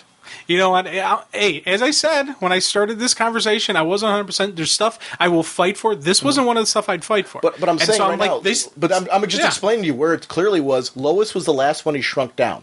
Okay. And he has that moment with his wife. This makes more sense. This makes more sense. Okay, so they did save Ollie, and they did save Black. I'll go against what I said before, because I took it that they died, and that the Miracle Machine restored them. Yeah. And I don't take that at all. I'm Okay. taking that they got to them on time. Okay. And the only people we saw that blatantly died, there's a question mark on Mr. Terrific, but I'm agreeing with you that I don't think we saw the death of Mr. Terrific. We saw him in a very hopeless moment, where I think he saw Checkmate being destroyed around him. Right. And he barring that there may be some Checkmate people still around. And here's my theory. If his mother box is what initiated the boom tube. Yeah, it wouldn't save him. Come on. Right. But there's that whole big question mark about the new gods. Where are they? What happened to them? Well, no, we see that through the Mobius chair. Right. Superman goes into the Mobius chair, which, when there's that total silence, Superman has now put everybody inside the Petri dishes. He's now sung and gotten rid using the vibrations to get rid of Darkseid. So there's nothing left. And I agree with you. This is the moment where we saw Earth destroyed. So we're agreed. In that bubble, okay, there's nothing. It's gone. Just Superman on the Watchtower, or whatever's left of that Watchtower. I don't know where he is. Well, I'm guessing we saw his fortress there, attached to the Watchtower. So we were seeing him in part of his fortress at that point in time. It could be. Because were you taking that was his fortress attached to the Watchtower? That was remember how they had multiple watchtowers throughout the Earth? Right. One of the watchtowers was the Fortress of Solitude. So those were all of them pulled together at that point in time, and that was what was left. That was the only... He completely destroyed everything except for what was with him at that moment on that Watchtower. So all on that Watchtower with him, in those little Petri dishes, whatever you want to call them, that's where everybody is. All of the people that survived. All of them are on there. So they were all shrunk down. Only Superman was left. He was doing exactly what you said, rebooting the Earth. Now that he's rebooted the Earth, he's got to deal with Mandrake, the Dark Monitor. Because Mandrake shows up in this darkest moment. Earth's no more. Mandrake shows up in this space, and this is where Mandrake's going to fester. And he's got Ultraman, who's been turned into a vampire, as we saw in Superman Beyond. And Clark at that moment says, I'm a living solar battery. I have the power here, and I will use every ounce of it for the Clark was sacrificing himself at that moment, figuring that I'm going to use everything I've got to activate this miracle machine and save humanity. And if I'm not able to be around, so be it. But I'm going to count on the fact that Captain Marvel from Earth 5 and this crew that I set up are going to come in here and save my butt. Yeah. And that's what happens. And not only that, we see that also outside the bubble was the Green Lanterns, who were not put down into the Petri dish because they weren't inside the bubble. Okay. And as Clark is rebooting, it's breaking down the bubble that was surrounding Earth. And there's other things that start showing up there that Hal acknowledges, saying, where did these things come from? But he's like, I don't care at the moment. We need to get in there. Their power is going down. Yeah. So then that's what leads them all to come in and join him in the battle with Mondrak. It's interesting. Yeah, and even now, as we're talking it through, I'm putting together puzzle pieces of this scenario. And also by channeling his power into the miracle machine, he also kind of sends the message out to Nyx to come and think. So basically, once again, we're seeing how cool Superman is because he calls for backup. Right. Yeah. Are you going to say that every episode? I'm going to try. We get that you like backup now. We really do. It only took 150 episodes to really sink that point in. No, it really didn't. The first one, we were pretty clear. Anybody who listened to episode 1 knows how you feel about that. I loved the restoration of the Zoo Crew. Did you ever read that mini? No, I didn't. And here's the thing. Because that mini explains how they were, these little animals, and I love how that pays off here. And you know what? And here's the thing. I laughed when I saw the restoration because I knew who they were, but it was a, why is he choosing to use this here? To show just the rich name. He brought in everything he could in this series from the DC Universe. He brought in the multiverse, every aspect of the multiverse, including this particular planet of heroes that we saw, Captain Carrot and the Zoo Crew, in Countdown. We saw them shrunk down to nothing. Grant just said, hey, they're back. Yeah. Right here. And he pulled every kind of super creature that you could imagine. Captain Carrot technically is the Superman of his world, so he would need to be a part of all that. And Nyx was showing here, I can do anything. Look what I can do. I'm the power of goodness. I am going to spit in the face of evil, basically, is what he's doing at this point. And it worked. The Zoo Crew thing was very campy. I 100% agree with that. But if you read the series where you saw them, you wanted to see them restored, and this was a good moment to do it. And it didn't. I don't know. I mean, it didn't ruin it for me. I was going to. That was just what I was going to ask. But it was something I did notice. Going, huh? Yeah. And if I didn't know who the Zoo Crew was, it would have been a, what the heck's going on here? This is ridiculous. But I know who they are, so I understand why I kind of understood why he did it. Mm-hmm. Kind of just a nod to it, and just bringing in he's bringing in everything he can into this thing. So that's kind of neat. But it was one of those things where I wasn't as gung ho about them as you were. Well, because we didn't read the same stuff. Right. I read that miniseries so recently that was going on during Countdown. It was its own little. It had nothing to do with really Countdown. Right. It was kind of their own little. It was such a fun miniseries that for me it was a geek out moment. But that's a difference of reading experience. Right. If you didn't read that, you probably weren't as entertained. That's why I was asking, did it ruin it for you? Because it didn't ruin it for me, but it was one of those. Didn't care either. Yeah. Now there was another point in this whole fight sequence that kind of was another. What is he doing? When they show the Dark Monitor there, they're showing how evil and how powerful he is, and they're showing that he's sucked from Spectre and from Mercy. Did he really need to have that in there? That's a panel I'm like, because we saw Spectre and Mercy's dealings in Revelations, and we saw that God is out of the picture. They didn't really need to even bring them into this. But remember, this is post-Revelations. Right. Revelations has already ended. Spectre and Mercy have both been restored. Spectre in previous crises has been a major force, and so the question would be, why haven't the Spectre and Mercy, the Sister of Mercy, jumped in at this point and helped out? Well, because Mondrak has sucked the essence out of them and used their power for himself. He's a parasite. Okay. He's a multiversal parasite. I think it was to show why they aren't in the battle. Okay. And I agree with you. I can accept that answer. I agree with you in the sense, though, that I was like, okay, I would have liked... He didn't need to I would have liked a little bit... That's where I would have liked a couple extra panels, maybe with the Spectre and Mercy standing down with him, showing how he stopped them or something. I would have liked that as well. the panels where the metal men are fighting the heroes. You know, those panels that said, didn't really need it. Those panels right there could have been replaced with Mandrake and Spectre fight. And see, my preference Or would have even been, like- my preference would have been additional panels versus replacing those because I liked the Metal Men bits. Right. So Yeah, and I think could go either we way. got different things out of the Right. Metal Men bits. Yeah. I particularly liked the way that showed the shards of the multiverse bleeding over in each other, so I wouldn't have taken that out. I would have added something else. Maybe could have used a page. Yeah, I don't know, though, that the Spectre and Mercy were such a big deal, though, that, like... It was kind of like just showing, hey, they're taken out of the game, let's move on. Yeah. I think that was the point of all that. That's my thinking. I don't know that we necessarily... I don't know if that would have ruined the moment. Like, do we really need to see 2 or 3 panels of the Spectre and Mercy being absorbed by Mandrake, or do we just need to see that Mandrake took him out of the game, and that's why we're only seeing the angels and not him? You know, what I would have kind of maybe done is, you know, have a panel where it shows Spectre and Mercy, you know, Garrett knuckling up, getting ready to think it's time, we must act now. And then you just see off camera, oh no, you're too late. I would have loved that. And then this panel, you see, oh, okay, that's who took out the Spectre. I agree with you. That, you know, something like that would have been kind of neat. That's what I'm saying. A couple extra panels might have done something for that. I don't know. I'm kind of torn on it. Maybe if we saw it, we wouldn't have been as entertained by it. I don't know. He tried to get an awful lot. Yeah, and you know, and I'm not knocking this, and I may come across there's like but No, I'm still no. okay. I agree with you. Yeah, that was one of those things where I'm just kind of like, huh?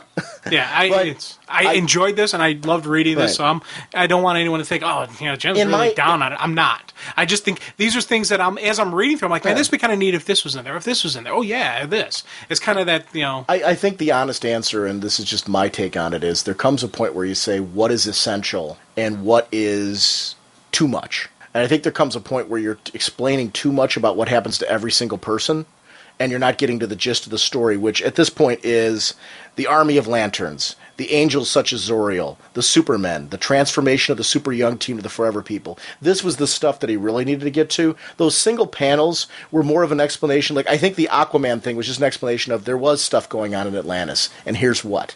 There was stuff going on with the Spectre and Mercy. They were taken out by Mandrake. So he was trying to, in as many ways as possible, the Zoo Crew. Couple quick panels just to show the Zoo Crew was restored. You know, just a couple little things to lay out the multiverse so we know what it looks like right now and that these people aren't dead. They were just taken out. Because obviously he didn't want to use the Spectre in the battle. And I think that was just to take the Spectre out to explain, I'm not forgetting the Spectre, but he's down because of Mandrake here. Because otherwise you usually see him in a crisis. Right, and that makes holding sense. Worlds apart and things like that. And he just didn't fit in this particular story with how... But he didn't ignore him either. Right. So he just took an easy, quick way out to just say, look, he's down on the floor. Down goes Spectre. Down goes Spectre. Is that perfect? No. But did it serve its purpose? Yeah. Definitely. Okay. And it worked in the story. And I understand why, you know, it's a kind of moment. Yeah. I think, you know, ultimately there's a lot of heroes that I would love, like Mr. Terrific right now. I'd love to know the status of him. I would love to know Green Arrow, Black Canary, our question mark there. But I'm taking that all those people are in a petri dish right now. That's kind of where I'm at. I love that we're saying they're in a petri dish. Hal shows his strength as a leader in a crisis, rallying the last of the Lantern power to spike Mandrake, which killed the Ultraman. But remember, there's another one on Earth 3. Is that how you're taking it? Yes, I definitely took that. Ultraman's dead. He's been spiked. You know, you put a stake through the heart of the vampire, they're down, and you know, we know that the Lanterns have the death code removed. You know, justifiable shooting. This definitely was, and this was the Ultraman. Remember, the death code. This is a vampire who's undead. Right. Would even the death code matter? I don't know. You know, considering the nature of Mandrake as a monitor, would that even work? Because he's a vampire, a parasite. Is he considered? I don't know. I don't know. But also, this was the Ultraman that Clark couldn't touch. Right. Because he was the negative version of him. So that's good they got rid of him. And they're keeping the other one that he can actually fight with. Here's where I changed my tune as far as what really happened here, because we see them taking down the Obey signs and restructuring. And I was thinking to myself, did they move to Earth 51? For like my first couple read-throughs, I was thinking, did they migrate to another planet here? And I was convinced, and I convinced my head that that's what they were doing. But then I'm like, wait a minute, no, Superman actually rebuilt the world, and it's back. And also, he, if you think about it, there's a Darkseid head. There was a Darkseid statue that was toppled and destroyed. Right, yeah. So it's definitely Earth Zero they rebuilt. And I was... But free of the anti-life. But free of the anti-life and free of that the Morty virus that they had on there that Wonder Woman was releasing. So it's a cleansed Earth. It's a cleansed Earth, but it's cleansed and rebuilt to the point where it was destroyed. So they still have to rebuild. They still have to come back and knuckle up and and fix what is broken. So I'm hoping we'll see eventually. This is also why Superman was the perfect choice, because he resisted the temptation to make things better. Perfect, right. He cleansed the Earth, took away all the things that would prevent life from returning to it, but left the people to clean up and band together, clean up. Let's rally together. Let's restore and rebuild our Earth. That would build character versus. So he resisted going too far. He could have restored Batman. And he could have restored everybody. Right. And he didn't. He didn't restore Batman. He didn't restore Hawkman. We'll see. We'll talk more about that later. But here's the part that I really want to talk about, because this dialogue was great. We lived through Ragnarok and fought a god. We survived the bite of a cosmic parasite. We lost good friends and saw what the worst in us could do if we let it loose. And we saw the best too. This world, these amazing people have faced alien invasions, natural disasters, and quakes in time. And always we recover, we rebuild, we continue. Earth endures. It's as if we don't know what else to do. And those moments were just very strong moments. Yeah, those were all. Now, was that Superman dialogue? Was that Lois Lane dialogue in her article? Who was saying that? I don't know. Because I kind of took it that was Superman. I do too. Dialogue as he's reconstructing. I took it as that, but I'm not 100% sure. So I geek out at seeing these powerful heroes teaming to tow Earth back into place. Very Silver Agey, moving around planets and that type of thing. The respect for the passions of the heroes to overcome evil by the monitors was really great. I liked that the black hole at the base of creations explained as Darkseid falling through, leaving hell empty. That was really cool. His fall did that. Right. I got to be honest with you, Midge being called Ogama bugs me. He'll always be Midge to me. Yeah. If you didn't listen to our countdown discussions we were having Ogama was called Solomon in that series, and before they had a name for him, because he was the evil monitor, we called him Midge, which is Jim backwards. The destruction of Earth 51 from Countdown makes an interesting tie here, though, because the tiger creatures from the war are at home on Commandy's world. And those are the ones that I think had so much respect for Tawny. Tawny, yeah. And I like the reconstruction of 51, He didn't try to make it a person. No. He didn't try to make it perfect. He made it what it was, just allowed life to live on it. Kind of like took a page out of Superman's book, where there's life on there. Let's see what it does, and step back and hands-off approach. But I also took it that these Supermen from all these other worlds, because they said it was reconstructed, and Commandy talks about it, from pieces from the other worlds, that I took it that these Supermen helped out with that reconstruction. That they all brought something to help this world. Because Commandy, they don't directly reference that, but Commandy says, I watched as all of these pieces from other worlds were brought here. So I would take it as, like the tiger people, for example. These creatures that don't fit into these worlds were all brought to Earth 51, and elements and artifacts from those worlds were brought to make this a living, viable, thriving, like a mishmash world. So I'd be curious to see if we see more of that world and what that looks like. We see Nick's back with his girlfriend again, and he's talking about he's Superman. He wished only the best for all of us. He wished for a happy ending. Did all the monitors become human on their respective worlds? Is that how you took that? Like when we see him, Nyx, wake up again, kind of a flashback to what we see at the beginning of this, did you take it that all of the monitors then became like he did? They're all waking up on their respective worlds? I was thinking something like that, and I think that's why Nyx said, turned down because they offered him his post back in 51. He's like, no, I'll go back to Earth, because I think Nyx knew that Superman wanted the happy ending. Mm-hmm. So that means hands off from the monitors, and maybe I think we have a story arc where they could say the monitors are gone, or maybe not. They could bring them back if they need to. Right. But by the same obviously he didn't commit genocide of his race. He molded them into their respective worlds, is how I took it.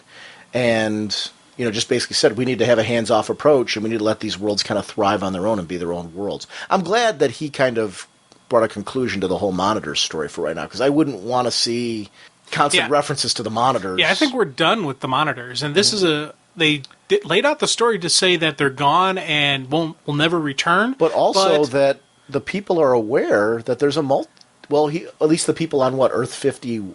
Did he wake up on our Earth or Earth 51? He woke up on our Earth. Okay. He woke up on Earth 0. Okay. Because they show the multiple Earths in the skies as the heroes are the news article in the background. So I think he's on Earth 0. Are they all on Earth 0 or are they on their Earths? I don't know. It's an interesting. Yeah. I'm thinking either they're all on Earth 0. I think they're all on Earth 0. If they're anywhere, because he's talking to his girlfriend saying, I couldn't forget you. He couldn't make me forget you. So I'm thinking that she's also on Earth 0. Right. There's a chance they will meet up again and they will see each other. I like that, actually. Now, the other thing I was thinking is the Forever people always used to be able to combine their powers and create this entity. Right? Omni-Man. Yeah. What if Nyx is the Omni-Man for the new Forever people? Oh, I don't know. That's kind of too soon to tell because we haven't seen that put into place. Well, because the only reason why I say that is because he was hanging out with Metron. He was, Metron, kind of gave him the doorway for a lot of stuff. Plus, he was the one who pulled the Forever people into it. So he's connected somehow to the new gods now, I think. Well, he's still a Monitor, though. They're separate entities.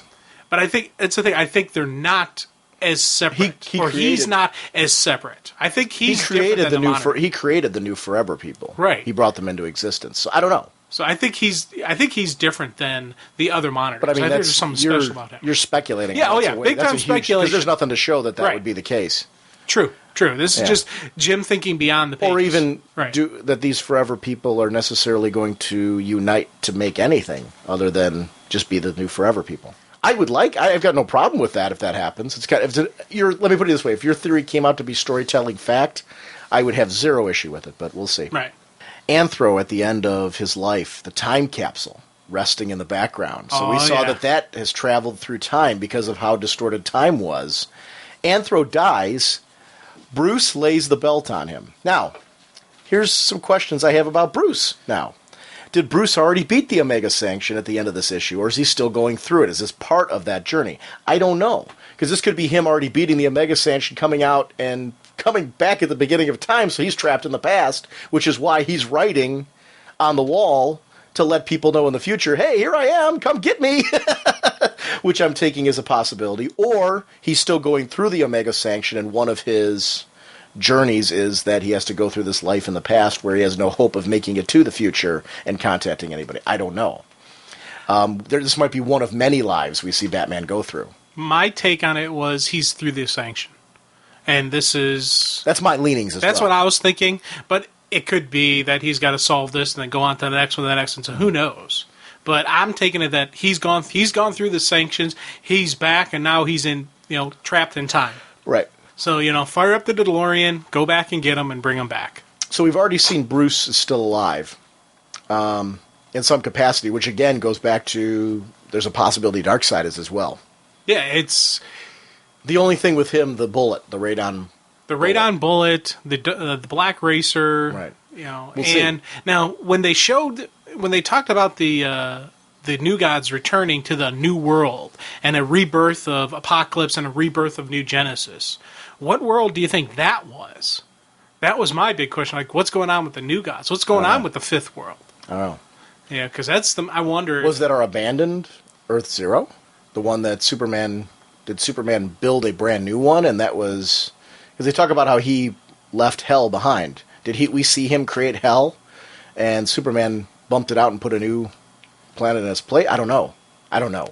Yeah, Or was it the original Apocalypse that we're so used to seeing, and when Darkseid came to our world, he abandoned the original Apocalypse, and now we're seeing... Orion's gear being there made me wonder. I don't know. So I'm curious. We'll see what happens. We saw the New Gods restored, though, and that was Superman when he pulled that out of the Mobius chair. That enabled that to be a reality as well, that they were able to, with the single spark of life. So I don't know what planet that is. I don't know. I'm assuming there's a tale to be told. Yeah, I'm hoping there is. I don't know. let me ask you this question: does that ever bother you? Because I mean, there's a definite ending to this. We saw Earth restored and all that. Does it bother you when there's dangling threads left like this, though? Yes. Does it really? Yeah, because it is serial. I guess to me, it's a serialized medium. So you want did you want a resolution to Batman right now? See, no, because it's weird. I say yes, it bothers me, but there's stuff Batman's a prime example. I like how they ended Batman. That they left it up in the open, and that story's going to be told later. But there's other stories and loose ends that I don't know if we're ever going to get. I don't know if we're ever going to get the Fifth World, or if we're ever going to get the Forever People. I don't know. We got the Forever People. That was Nick's made them. I mean, the story behind what happens to them in the future. But they're kind of left out in the open. But let me ask you this question: do you think this was the story to tell that in? Would you have wanted another 5 pages explaining the New Gods and the Forever People in this issue? Because that to me that's part of my contention with that type of. It's like. That's what I'm saying. But I guess what I'm saying, does it bother you? I'm like, to me, that would have ruined Final Crisis to all of a sudden say, let's derail all this and do 5 pages of epilogue talking about this right now. I want the story. I agree with you on that. So I do want to see that at some point, and I want to read. And we almost have to, otherwise what's the point in doing this? Why did you need to create New Genesis? Did you notice Orion was missing from that crew? Yes, I did notice that. And that was another thing I was like, huh. So, yeah, it's... I want to see it, but I think the way Final Crisis ended was cool. I do too. That was a great ending with showing Batman, because they needed to show Batman. Right. They needed to show he was still alive and that he was in the past, or maybe it was on the journey of the Sanction. I would even kind of give up that contention if someone said, no, that's part of the trials of the Omega Sanction. Okay, cool. Yeah. I'd give that up. Because he's supposed to live multiple lives through the Omega Sanction, so that could be one of them. Right. I took it both ways, though. I did take it as the possibility. See, my first thought was, did he beat it? Yeah, did we see him beat it? Is this what we're seeing, the end result of him beating it, but he's trapped in the past because of how he beat it? Yeah. See, does it have to do with the fact that his body? I'm assuming that was his coffin.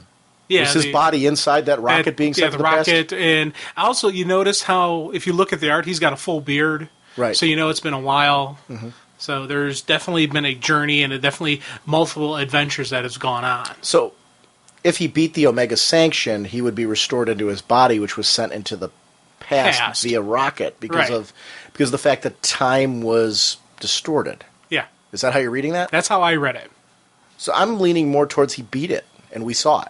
Yeah, that's what I'm thinking as well. Okay. But as I say, as I'm sitting here saying, that's what I think happened. If someone were to throw out an argument, no, this, and this, I'm like, oh, okay, yeah.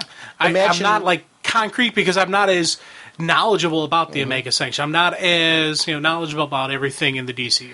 Now, considering what happened to Hal and the fact that they held on to they had Hal's body and they were able to reproduce that for rebirth, so that way Hal is with us in present day. If I'm Bruce, considering people coming back to life in the DC universe and the fact that they give those speeches in there, I'd be a little mad that they sent my body off. Yeah, it's like, dudes, what are you doing? I'm Batman, part of your whole crew. Everyone else comes back. Why would you send me off into the time stream? It's kind of like when they launched Spock to the Genesis planet. I mean, come on, hello. Well, at least the Genesis planet they could travel back to. Yeah. I'm Bruce. I'm a little ticked. I'm curious to see how this plays out, though. So it was interesting to see this. Overall, this series, compared to, I guess, I've seen a lot of comparisons to this to Crisis on Infinite Earths and Infinite Crisis. For me, I don't really compare to those. I mean, I know thematically you have to call that an Infinite Crisis and Identity Crisis and all that. That's all part of a storyline that was continuing, especially since Identity Crisis. This has been building. But for me, it's a very unique story in the sense that they really just kind of totally destroyed our Earth. And thematically, sure, it builds off of traditional Crisis themes, but it's kind of its own tale. But how do you compare it to them? Do you? Or do you just kind of take it as its own tale? I don't think I can compare it to the other stories. It's a much different read than I had with Identity Crisis, with Infinite Crisis, Crisis on Multiple Earths. Each one had their own different strength and different weaknesses. Okay. Now, the one thing I like the ending of Infinite Crisis better than I did like this ending because, as I said, there's dangling threads out there, but it's not dangling threads. It's I don't know, it's weird. I was going to say there was a ton of them from Infinite Crisis, so I don't know how you could. See, to me, I guess I don't have problems with dangling threads because this tied up this story in that we saw Darkseid get defeated. We saw Earth restored. So we saw the ending of that big storyline, but there were things... See, to me, a strength of a good serialized event would be that there are threads that give you storytelling beyond it. This matters. Yeah, if it was finite, it wouldn't matter to the universe. This has to bleed over into the universe, and we have to see things play out afterwards. I think that's... Okay, that's... Yeah. I'm going to need to see...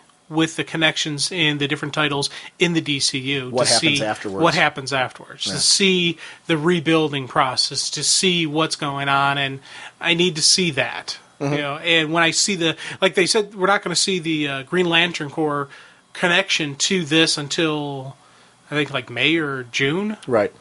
So and I want to see that. I want to see the Titans connection and just all the different titles connect to Final Crisis and see how they show it in their some of that we're already seeing. Yeah. Titans, I think we're already seeing because of our IP. Right. So I think we've already seen it in Titans for the most part. Right. But I think we haven't seen it in Superman. We haven't necessarily seen it how it ties into Wonder Woman yet. I think we're seeing elements, but I think we're gonna. I'm curious to see how that all plays in. Where it fits in. So I'm curious. Yeah, it's hard for me to rate this by the others. This is definitely enjoyable. I will pick up trades and I'll read it again. Definitely I want to sit down and read it from 1 through 7 all over again. Did you like it? Yes. Did you like the ending? Did you like the ending? Yes and no.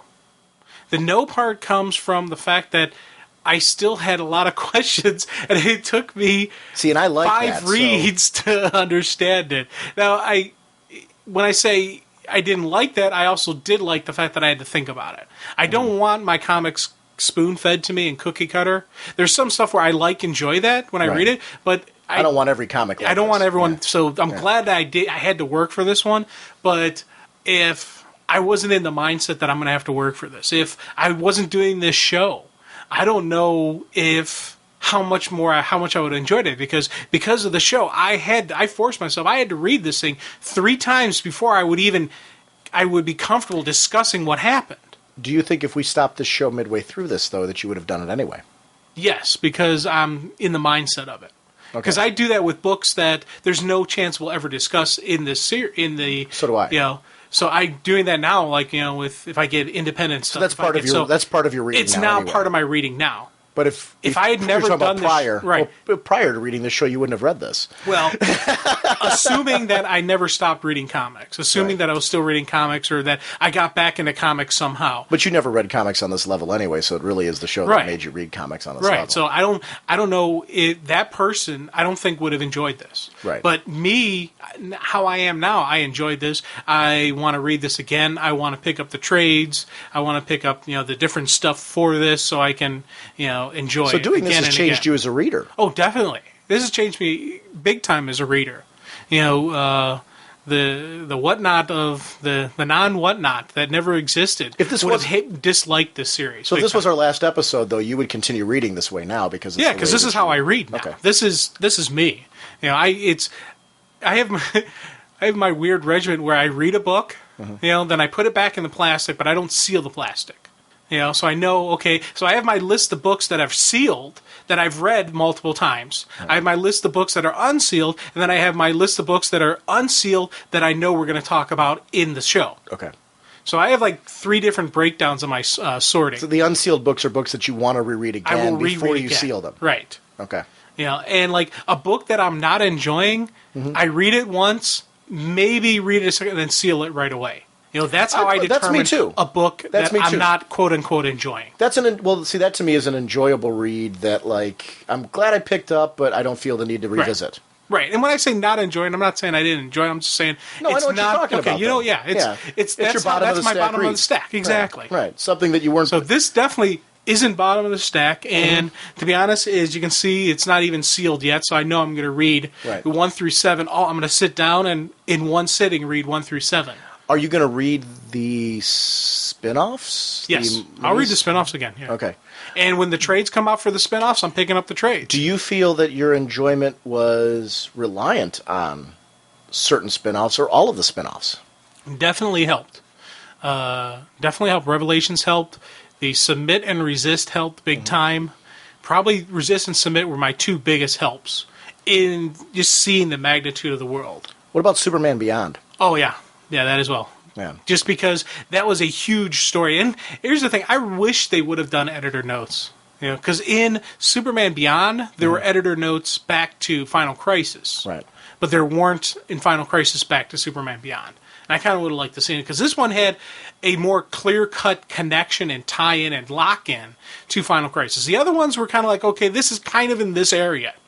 This took place at this time and frame. Superman Beyond, 100% locked in where it was and why it was. I'm a fan of what they did in Flash and in the Marvel comics, what they're doing in a lot of them with the front page. Flash, remember how Flash... Freddie and Mark, when they were doing that book, and it continued on to Tom Pyre, they always kept that single page that kind of did previously. I think that's a way to handle maybe not putting the editor's notes in the art, and just in the beginning, kind of giving you an overview and with like just a reference to a couple of books that maybe you should read that'll, enhance. Superman Beyond is clearly one of those that should have been referenced for this issue, because those two issues I think were essential reading to understand Mondrak and all that stuff that was going on. I think you needed them. Because that helped you understand what was going on with the shards of the multiverse coming through and things like that. I think they made more sense to how that would enable an opening for Mondrak to come through. Because they explain in that second issue especially that is an opening for this dark demon to come, this dark monitor to come through, and how he was the best of the monitors and all that. It was interesting. Let's talk Revelations just for a few minutes and talk about that book and how we enjoyed it. Because it's one of those, it's funny, when you talk about delivery of artwork, this artwork by Philip Tan and Jonathan Glapian was just absolutely breathtaking. Like, Greg Rucka was, remember, I think it was last year in New York, or was it Chicago? I don't remember, one of those two. Greg Rucka was touting just how beautiful this artwork was. And oh, yeah. Oh my gosh, did this deliver? It's gorgeous art. Big time. I'm really enjoying this.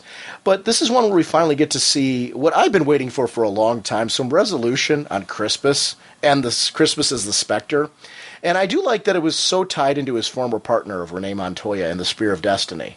How that her needing to get a hold of the Spear of Destiny, and her using the Spear of Destiny in a way that was noble. She couldn't restore herself, but she could restore Crispus and give him the one thing that he was lacking, closure with his family, and bringing that kind of sense of closure back into, and giving him hope again in a way that he needed to be able to carry on and understand the role that he has as a Spectre. Yeah, that, this was a really cool story about Renee. It showed her not only as a tough as nails hero, but she's a thinking hero. She's, it comes across as a fly by the seat of your pants type heroes, but there is a plan going on. It's the improvise, adapt, overcome. It's the bob and weave that makes her this cool hero, and it made her a good detective. She's reacting, responding to the threat and what needs to be done. And this was as much as the final stages of her becoming the Question as it was Crispus accepting the role of Spectre. And just the couple sequences in there just really got me when they have it's hope is lost basically, and mercy is weakening because of just the beatdown that Kane is giving, the mental, emotional, physical, all the trauma, and you can see even her protection breaking down. And Renee's like, we got to do this. We have to get the spear back, and it's like they jump in, without a plan, No, they didn't though. Well, they had a plan. They made everyone think they had no plan, because the two of them giggle when finally he stabs her. They start laughing. The plan worked. I think that was all planned as they go along. No. I think that was, both of them are improvise and adapt. They really didn't have a plan going into it. I took it that those two, and when she even says, it's, the whole thing, they needed her to get her hands to get connected. Yeah, she had to get to the spear. And that was a great way to get the spear. I think what it was when he stabbed her, that's when they both realized at the same time, hey, this is a way to get the spear back. Now, see, I took that totally, because you see Huntress laughing down there on the ground. The plan worked. They lured him in. They gave him a false sense of security because she got shot, and let him stab her so she could get a hold of the spear. See, I think it was just an improvise on the scene that they didn't they knew they had to act and they had to go out there and they had to throw down. And they had to get their hands on that spear. And when she got stabbed, to me, the dialogue doesn't make sense if it doesn't. And that's that's where her laughing, going, "We got it now, do it." It was I don't know. But she didn't say that. You're changing the dialogue. Well, she that's said, her way of saying the plan worked. That's her way of saying it. Because you think about it. Why wouldn't she just say that? What? What you just said. She didn't say that. But it makes it sound cooler if they do the "haha, we got you, the plan worked." I think that was just a bluff, a BS on her part. Which totally doesn't fit the character of the question, though, and the Huntress. The two of them would plan something like that. They would do something this ridiculous. They would lead into... I mean, it fits the question to do something quirky and strange like this as a way of, thinking outside the box. Okay, yeah. It fits the characters. As you're talking, like, yeah, that makes sense. Okay.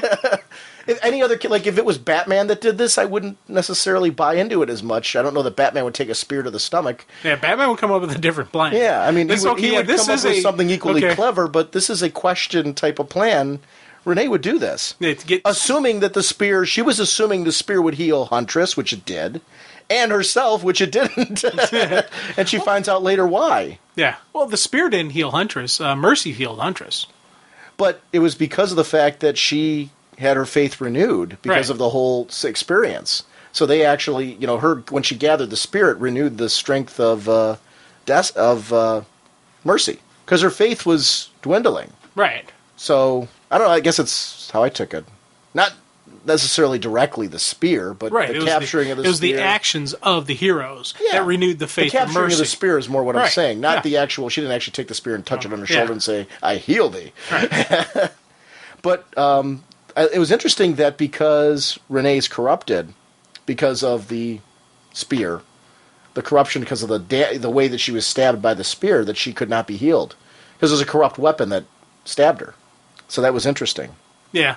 Yeah, I'm like, come on. Can't you, bend the rules a little bit there? She's bleeding all over the place. She's bleeding like a sieve.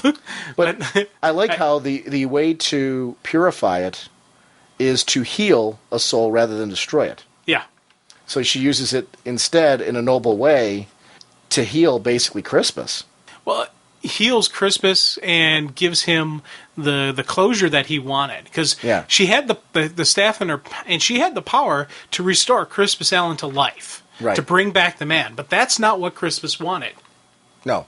And that's the cool thing about Renee. She knows her partner so well. She knows what tormented him. And even in earlier issues, she talks about how, what kind of God would make him judge his own son when he maybe didn't have to.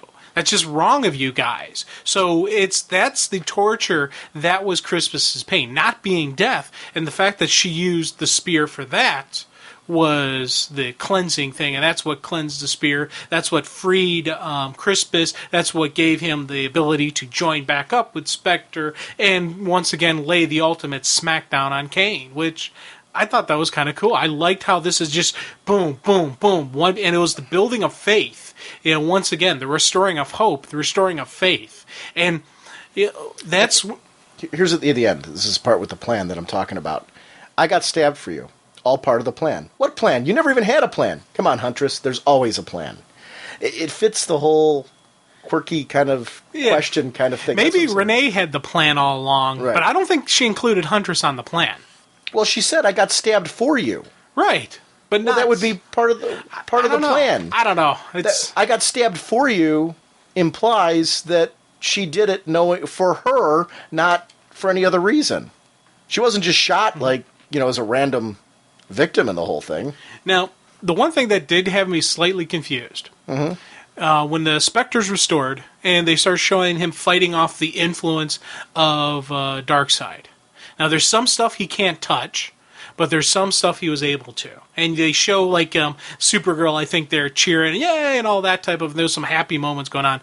Do you think this was the instill of hope in the heroes? This was the beginning of the resistance movement? Oh, it could have been. That's how I took it as, because it wasn't definitely the ending of the crisis. The crisis still was going on. But this was how they were able to initially fight.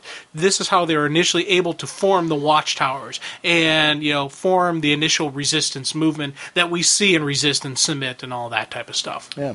It also changes forever the nature of Vandal Savage, right? Yeah, because he's permanently marked now with Kane. Right. It's interesting. That's a character that could use a little sprucing up too, so there's nothing wrong with that.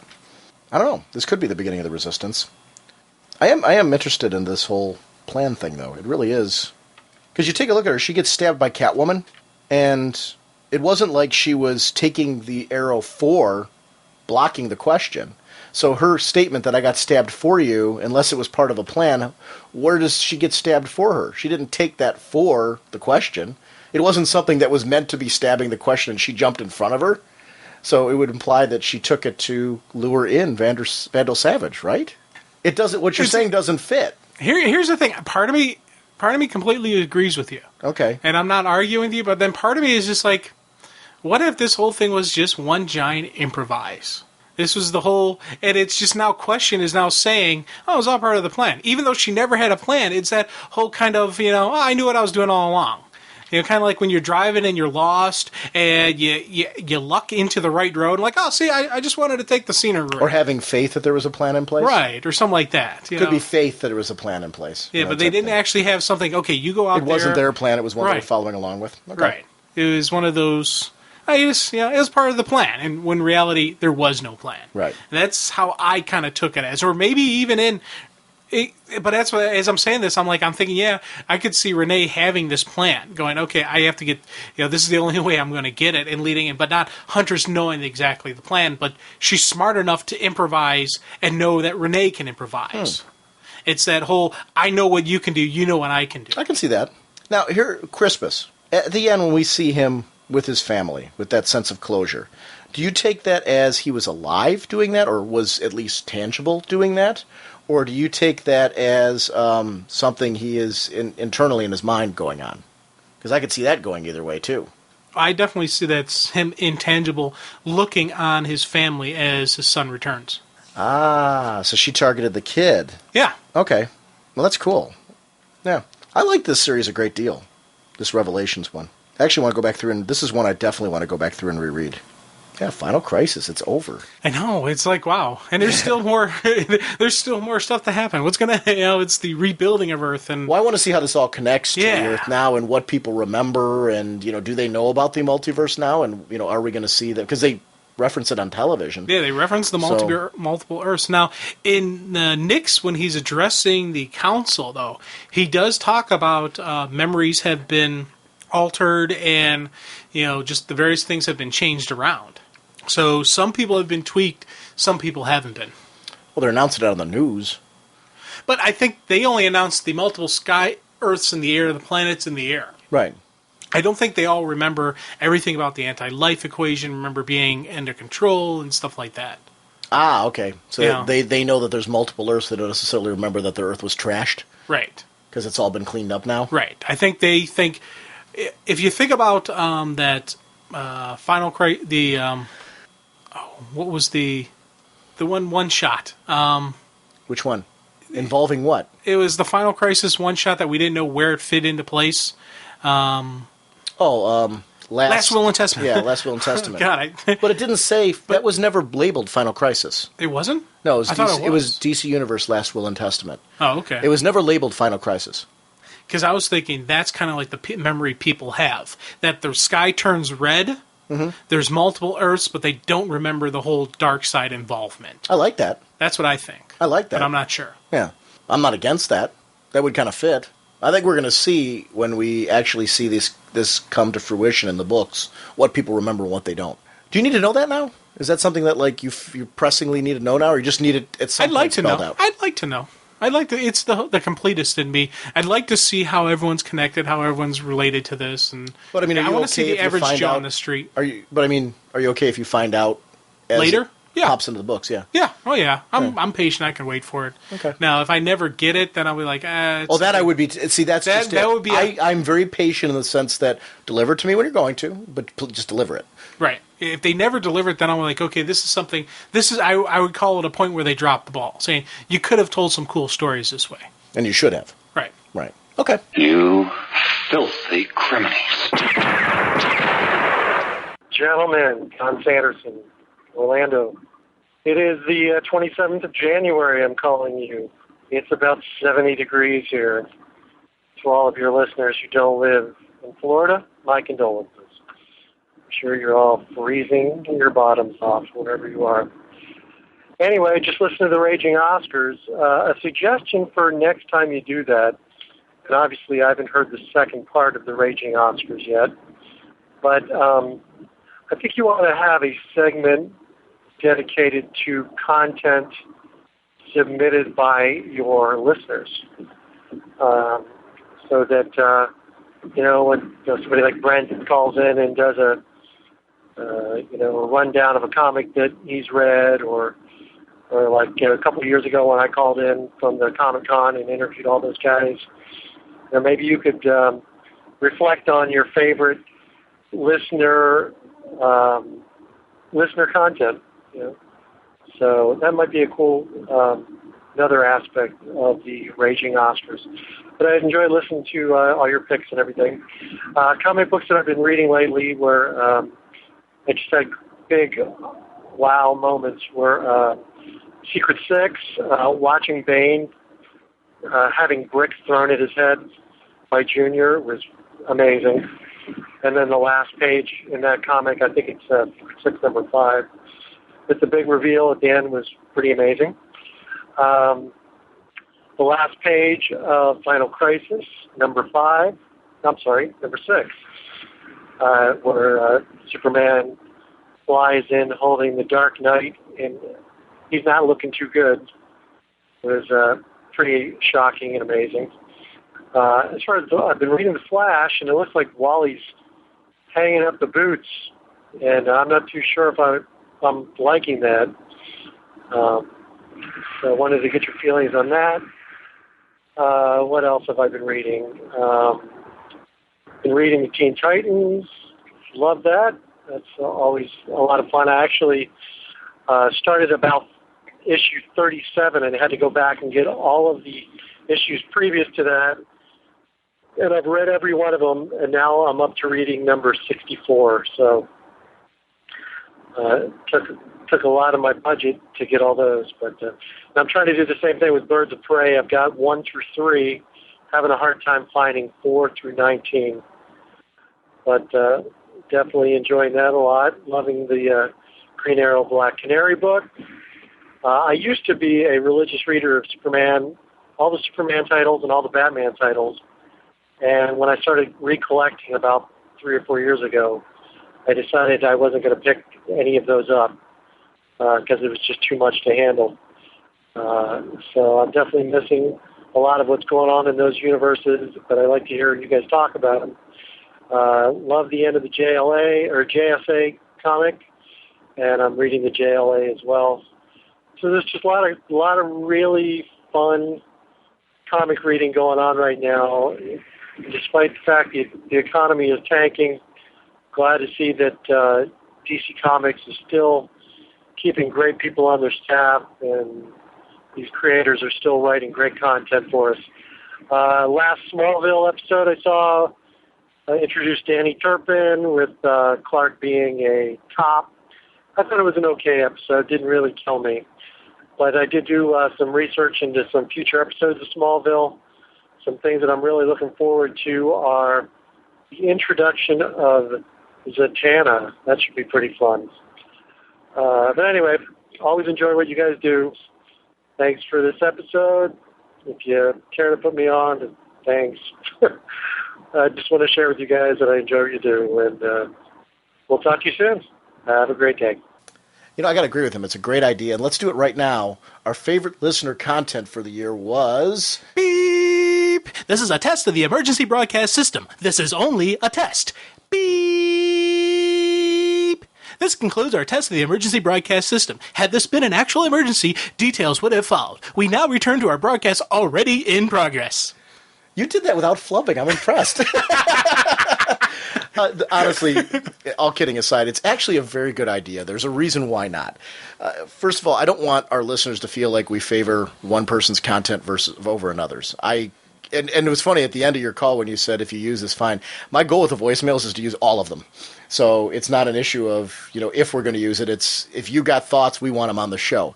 I like the idea, but then I'm kind of like, okay, if I say that, wow, this guy's, because like Brent clearly does, and you clearly did with yours, segments, you clearly geared them towards that. But then, we're discounting a great voicemail or a great phone call that comes in, which I think all of them are. So I kind of value any contribution that anybody makes. I don't want to evaluate that. It's just kind of that's kind of my reasoning. I know that kind of seems like a cop-out, but we're here to talk about the comic books, not evaluate the listeners, if that makes sense. I don't want anybody to feel like, well, geez, the guys didn't mention me, so they didn't like my content. Well, no, I like all of them. So yeah, and that's kind of, I'm flattered that anybody would take the time to call and produce anything, whether it's 30 seconds or 30 minutes. And it's same thing like with the Where's What Not Now. Those things are some hysterical stuff, and right. I wouldn't want to say, this is my favorite one. It's a tough call. You can't...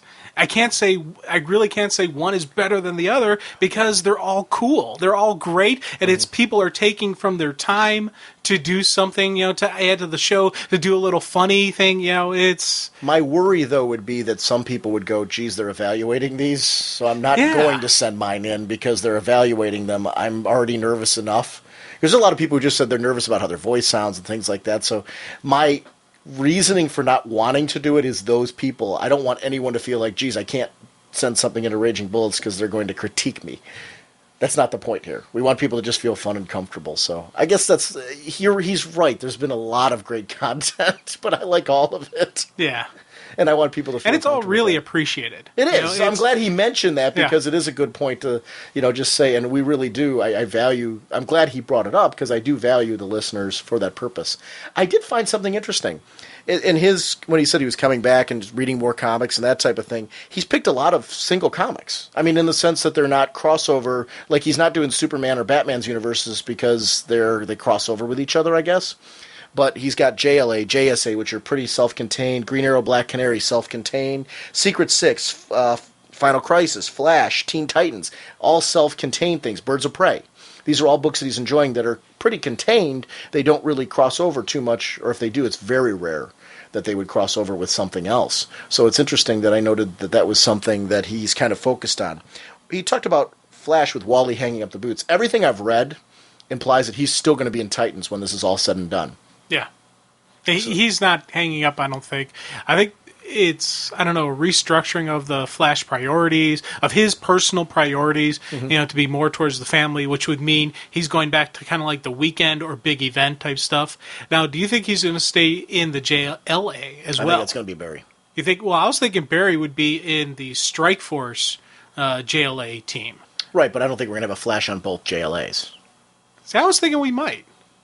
I don't know. See, that to me is a little too much. I like the idea of Wally being on Titans. I think we're going to see Wally a lot in Barry's book. Or, I think it's going to be a true Flash book like we saw Impulse for the longest time in Wally's book, making regular appearances. I think that's what we're going to see, the Flash family in the Flash title versus, I don't know, it's hard. We're speculating at this point. I don't know. I don't know that I necessarily need to see a Flash on both JLA teams. That to me is kind of like, then what's the difference between them? If that makes any sense. Yeah, but a Flash on a team really is it's a good tool to have on your team. But more interesting than to have a Captain Marvel who has the speed of... Oh, yeah, we got Captain Marvel Jr. or Shazam, who's going to be on there. Okay, yeah. Who has the speed of Mercury. So do we then have that power set in that So we character? do have the speed. We do have a speedster type power set. Okay, yeah. Right. So I would prefer it to be in a character like that and have the Flash on the other team. There needs to be a distinction to me of the teams. I want to see different types of characters versus like, okay, we got a Flash here, we got a Flash here. And then it becomes like, does every team have to have a Flash? Because we got a Flash on the JSA, a Flash on one of the JLAs, and a Flash... Well, there's no guarantee that Barry will be on that JLA team, yeah, so I don't know. Yeah, we don't know. Yeah, we'll see. I'm speculating that maybe he'll be on the regular JLA team, not the Strike Force. Right, who knows? So we'll see. And then, Wally on the Titans. How many Flashes do we need on how many teams? We should have a Flash on every team. That's right. Let's bring back Impulse, make him a kid again, and put him on Teen Titans. That's right. Yep. Hey, I'm going to still hold my breath for Bart coming back, man. I like Bart. All right. I miss Bart. I want Bart back, too. I'm just saying there comes a point, though, where it's, how many do you need? And shouldn't Hundreds. they just be... Well, but I would, if they're... And it sounds like they're going to bring back the whole Flash mythos and have them very similar to what you've got with Green Lantern and Green Lantern Corps, have them in the Flash book. And that's the Flash family, or, we see a lot of them in the Flash book, which makes a lot of sense to me. But we don't need every Green Lantern on every DC. Like, we don't have a Green Lantern on the Teen Titans, nor do I want one there. I don't know that the squirrel could fit, Chip.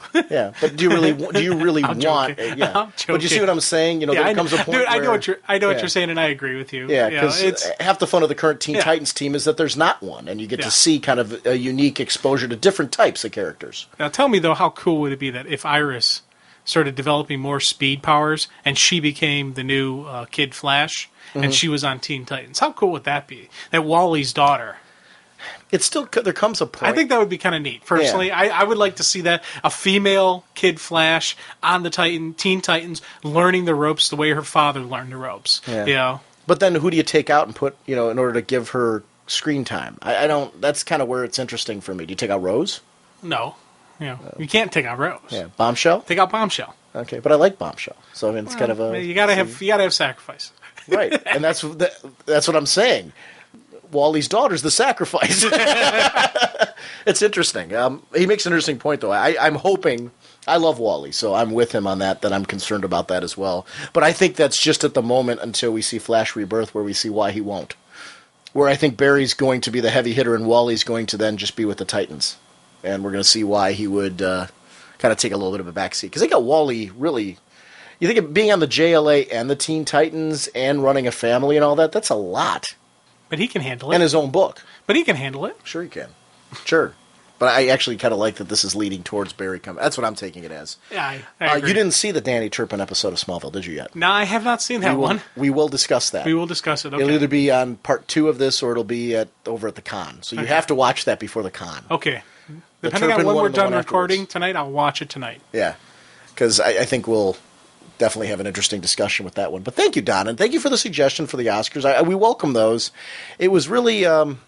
I just don't see myself evaluating listener content. I don't want to do that.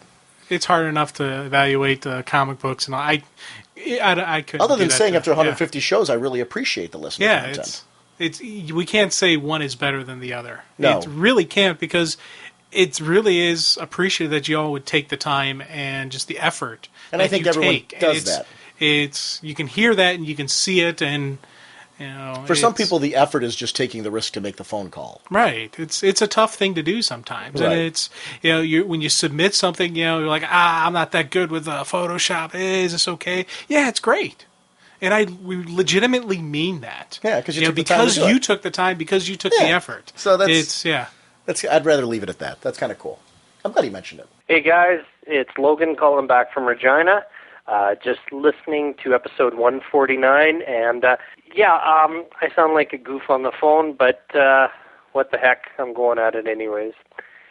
Guys, felt really, really good about some of the stuff you guys were talking, and more on your asides. Love the Raging Oscars. I thought they were fantastic. Agreed, disagreed with some of your choices and picks, but I liked it when you went off and you were talking about this being a hobby. And especially when you're talking about this can be an expensive hobby. It doesn't have to be. There's lots of alternatives to keep going with it. Checking out graphic novels at your local library, going through the used bins, heck, sharing with your friends and stuff. One of the things that when I was growing up and I was buying comic books, I'd be trying to justify my action, saying, you know what, these are long-term investments. Man, they're going to be worth so much money. In fact, I keep telling my wife that even to this day, because she wants to get rid of some of the many boxes that I brought into our marriage. Things that she didn't realize she got when she said I do. She thought she was just getting the Amazing Me. Well, she got the Amazing Spider-Man, the whole Superman family, Freaks and Oddities from the Doom Patrol, a couple Crises in there. It's all good. Now, looking back, I'm reflecting on comic books and this habit and this hobby, saying it's there for fun. I'm out there, I'm enjoying a great story. I'm enjoying artwork. I'm enjoying following characters, getting into, I guess, a mind space where, I don't have to open up the paper and hear about some of the horrible stuff that's going all around the world here. I get to escape into something that I really enjoy. Yeah, when you guys are talking about guys that are pulling books that they don't really enjoy, man, life is too short. And unless you're made of money, some of these books are expensive. If you don't like the book you're reading, move on. There is so much good stuff. I'm a big collector in the DCU. I love those books. But as I'm listening to your podcast and a couple other guys out there, you get a chance to get exposed to other books that you might not have picked up. From DC, from Wildstorm, Marvel, Image, you name it. So I'm really, really enjoying that part of it. I'm also collecting the toys. You know what? I know that most of these toys aren't going to be worth a whole heck of a lot. So I'm not just going to delude myself to say that, a figure I picked up for $20 is going to be worth $50. Well, you know what? It's only worth something if I want to get rid of it. I don't want to get rid of this stuff. I want to hold on to it. Right now, I'm looking at a bookshelf that I have full of figurines, some statues, a little bit of Star Trek stuff, other collectibles. I got a couple Megos from the 1970s. I'm just enjoying the ride right now. And if there's one thing that I'm going to tell anybody that's thinking about this hobby, man, go into it with the right reasons. Go into it because you want to enjoy a great, great medium and something that you can share with your kids, share with your friends, keep it personal, go on the forums, you do what you need to do, but man, enjoy it. Guys continuing to do a great job. Not going to be able to make it to New York, but my wife gave me the thumbs up. I think I'm going to San Diego. So I hope to see everybody there, and keep doing a great job. He made me smile from ear to ear. I know. He so gets what we're doing and why we're here and everything like that.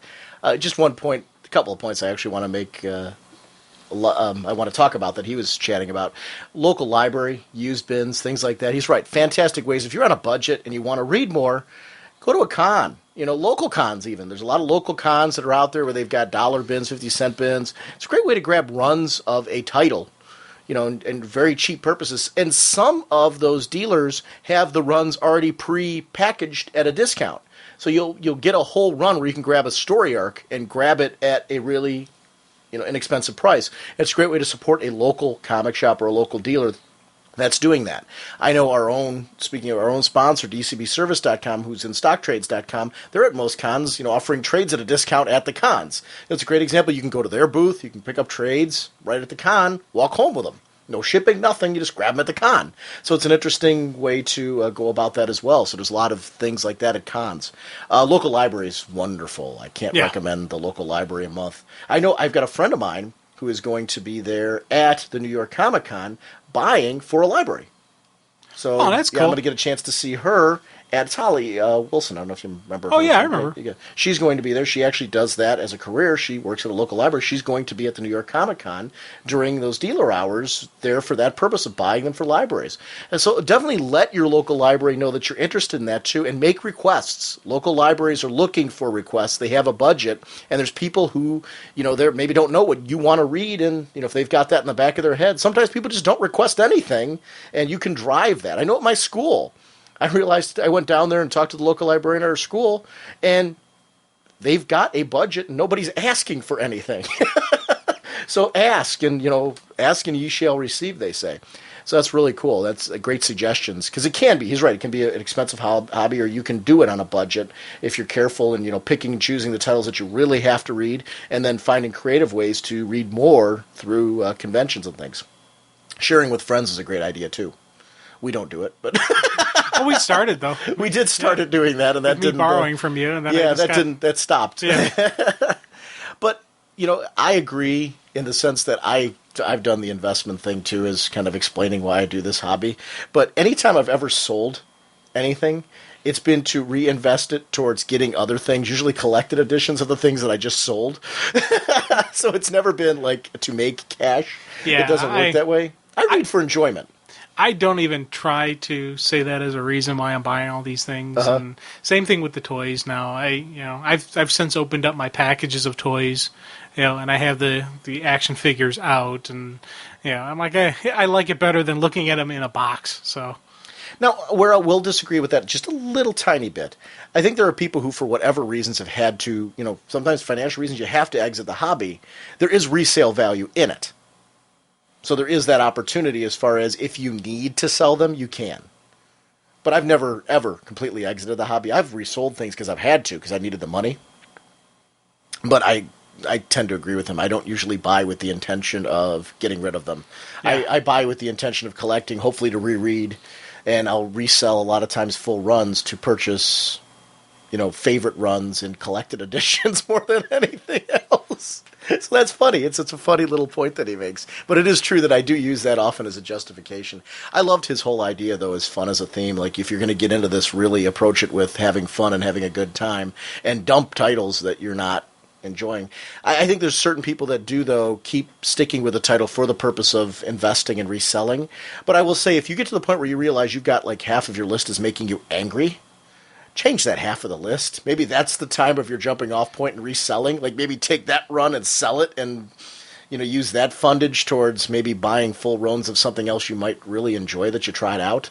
That would be my suggestion of that, because I'm a lot of times I'm baffled, and it's not that I don't understand it, but I'll see a lot of stuff, and it is on the net, which I think is a small portion. The people that get really angry and post on that is a very small portion of the reading fan. There's a lot of people who just read, enjoy, and don't feel the need to go beyond that. They don't even feel the need to jump on the internet and post and participate in podcasts or anything like that. They just listen to podcasts, they read comics, and kind of do their thing, which there's nothing wrong with. I think that's the majority of people. I really do. Well, you think about just how many issues of a comic are sold, and you hop online and there's maybe a couple hundred to 1,000 that's negative comments, but of $100,000, $50,000 issue sold, you got 1,000 in there saying, I didn't like it. And you have to be careful how much you take that as sampling as accurate to what's actually being felt about a particular run. So I do think a majority of the people follow his theme, and they read it to escape. It's escapist fiction. We do this for fun. And I agree with him. I do this. I have a bad day at work. I come home, I go to my comic stack, and I don't get mad. That pulls that out of me. It doesn't ever add to it. And I think if it is adding to it for you, you need to do yourself a favor and do it. I agree with him. We've said it on the show. Change it up. Have fun again. This is what it's supposed to be. There's way too much product out there right now to not be having a good time with your comics. Don't worry. Be happy. Yeah. That was a very cool call, Yes. though. And it's kind of an appropriate on our 150th show, because it's kind of a re-examining of our mantra, like, why do we do this? And this is why. I honestly, when this podcast stops being fun for me for whatever reason, that's when I'm done. Yeah. Because I literally enjoy recording this every week. And, there's some weeks where it's really hard for you and I to do this, because it takes a lot of effort to get together and to do this. And when that stops being fun, I'll stop doing this, because then I'll be putting out a product that I won't be enjoying doing, so why would anybody enjoy listening to it? That's kind of my take. Yeah. If we're not having fun being here, how would you? Yeah, it'd be agony to listen to this. It might already be agony listening to this, but we're at least having fun. So hopefully that's some of that comes through. I liked his whole theme there. So I appreciate that phone call. Thanks so much. Hey, Sean and Jim, it's Viggo from the forums. Just thought I'd leave a voicemail since I haven't done so in a very, very, very long time. Hope you guys are well, and I am looking forward to seeing you guys at the con. I just needed to give a quick shout-out. Final Crisis number 7 came out today, and I really can't wait to hear your review on this, because every time a Final Crisis issue comes out, you guys do a great job at helping me understand it a lot better than I would like the first 3 times I read it. So I really can't wait for you guys to do this review so I can just understand it better, because my brain is hurting But I need to give a special shout out to this week's Tiny Titans, because I have to admit, this was so funny where they were making fun of Final Crisis as Darkseid was the lunch lady, where he became the principal for a day, and then he gave a Final Crisis exam. It was just funny. Just a shout out for Tiny Titans in general. I think that this is one book, no matter what age you are, it is just childhood joy. It never ceases to just... It always makes me laugh. When I'm on the train going home, I'm just laughing out loud because it's so cute and so funny. And I think you guys should review it more often whenever you guys get a chance. Anyway, guys, keeping this short and simple. Hope you guys are having a good week so far. And rock on. I'll see you guys at the con. Bye. It's been one that I honestly would like to revisit a cover-to-cover issue on that one. God, it's such a fun, wacky series. The Final Crisis issue that he's mentioning is wonderful. It's the one with Deathstroke on the cover, along with Trigon. Yeah, and they're going, your face. No, your face. And they have Faces of Mischief on the cover there. I was like, oh. Yeah, tying in with this month's Faces of Evil theme. I know, it was outstanding. And, the Finals Crisis, where, the new principal, Darkseid, gives everyone finals that they didn't have a chance to prepare for. Oh no, what are we gonna do? I ate it up. Mm-hmm. Yeah, I was laughing hysterically. Even they had the sky turn a little red and the shivers and oh, what's going on here? Something evil is coming. I was like, this is awesome. And then the hall monitor, and then the anti-hall monitor. I'm like, oh man. Those guys are just having a blast with that book, and it's that fun. One of the things that I really appreciate what Art and Franco are doing on that book is they keep it fresh every month. Like, I thought that the joke would, the gags would get old really fast, and they've managed to spoof everything, and they keep doing it, and they're having a good time doing it. So they've got a real talent at keeping that, because a book like that can keep you laughing, by the fact that they're able to pull at everything that's going on in the DC universe, they've got an endless supply of things to spoof, past, present, and future. So it's a blast. It's really a fun book. I can't recommend it enough. Ziggo's on the Comic Tube podcast. So if you haven't had a chance to check out Comic Tube, it'll be in the show notes. You can check out Ziggo's podcast. And I'm definitely looking forward to seeing Ziggo when we hit the New York Comic Con. So that's going to be a lot of fun. Final Crisis number 7. My head still hurts. Yeah, I know. Remember, the discussion we had on this episode, this was, at least 6 reads. Mm-hmm. And as we're discussing, we changed our opinions on some stuff. Oh, sure, definitely. Your thoughts changed a lot of my mind on it. Yeah. I completely switched out on the whole Miracle Machine there and what actually happened with that. So, and that's after 6 plus reads. And it's, and I know we'll get some comments from, people either on the forum thread for the show, or maybe someone will send it in a voicemail, which will have a whole nother point. Hey, what about this, guys? You missed this. So that's, part of this open, we're not done talking about Final Crisis number 7 yet. So that's where it goes to the forum. That's what the cool stuff about this stuff. And that's why I really enjoy doing this, because we get this outside. So we get this additional feedback and we get this open dialogue. It's, makes this a fun time. David Faust has been posting and been giving to me, and it's actually in our Bulleteer Rant section, which I post on the main page when we get a new one coming up on there. He's been posting articles he did it on Revelations, he did it on Final Crisis 7. He's been doing it for the last few issues of them in there, but they're really good. His own thought-provoking articles on Final Crisis, so that's been a lot of fun to read as well. So definitely check those out on the website to check out David Faust's work. He simulated Stereo that we did the Doom Patrol segment with. Yeah. So it was really great to have him do that.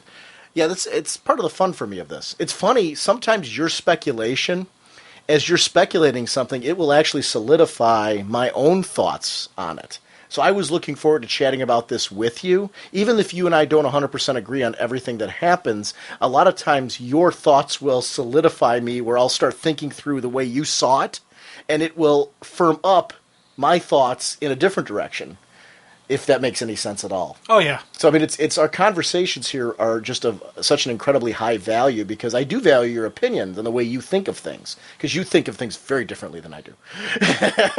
Yes, I do. I like that, though. I actually thoroughly look forward to and enjoy seeing your perspective on it, because it's interesting to hear. Well, I have multiple discussions inside my head going on. You and James and whoever else is up in there. Yeah, we'll talk more about that later, Sybil. But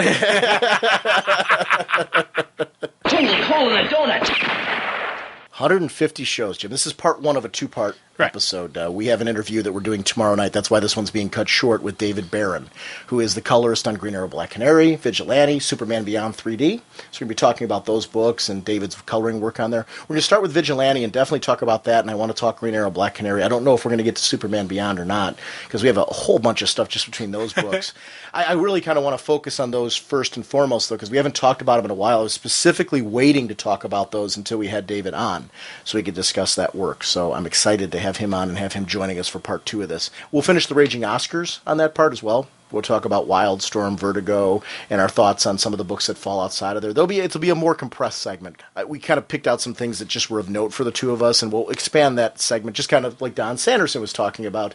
It'll be something we expand every year and just keep adding more on. I want to get it in some capacity this year, because last year we completely missed that. So this is kind of a continued growth and evolution of this theme of the Raging Oscars.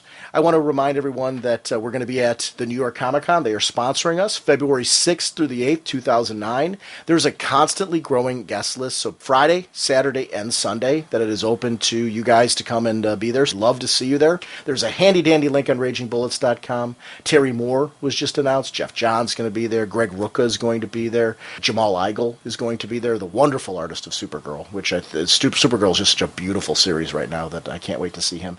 The list is just huge of people that are going to be there, and updated Grant Morrison. So I'm excited. I'm giggly. A bunch of classic, Marv Wolfman, for example, that we talked about earlier in this episode. He's going to be there as well. So definitely take a look. Neil Adams is one of the guests of honor. George Perez is going to be there. So what a fun one. But that's February 6th to the 8th. We'll be in the podcast arena. Dun, dun, dun, dun, dun, dun, dun, dun, dun. Please stop by the table, though, and record with us. Either Jim or I will be at the table at all times, or both of us. So we want to hear from you, your reactions to things that you hear at panels, because we're going to be discussing the panels throughout the weekend. Your reactions to books you're currently reading that you're enjoying. If there's something that you're like, guys, you haven't talked about us in a while, Ziggo, great example, Tiny Titans. Sit down at the table, chat with us. That's what we want to talk about. I know Ziggo said he's going to pop by and talk Booster Gold. Cool. That's stuff I'm looking forward to. We're continuing to support the Hero Initiative, which is www.heroinitiative.org, or call 310-909-7809. They'll be at the New York Comic Con as well. Our sponsors for this episode are DCBService.com and InStockTrades.com, reminding you to check out the website this week. They're going to be updating with all the new discounts for February, and that's always my favorite to see, what can I save, 50 to 75% on? Such a good thing. That's one of the ways to counter the expense of the hobby. It really is. So check out DCBService.com.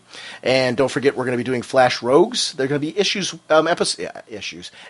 152 to 155. So in February, I don't know which shows we're going to start kicking that off on, because it depends when our New York Comic Con content is done. And then we're going to coordinate with Mike Sims and either kick him off first on Flash Rogues, or we're going to start with Batman Long Halloween. I don't know which.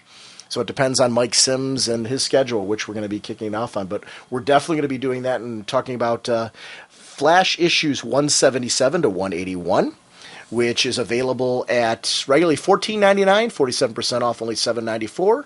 And we're going to be talking about Batman Long Halloween, which is a 13-issue monster, which is really like 15 issues.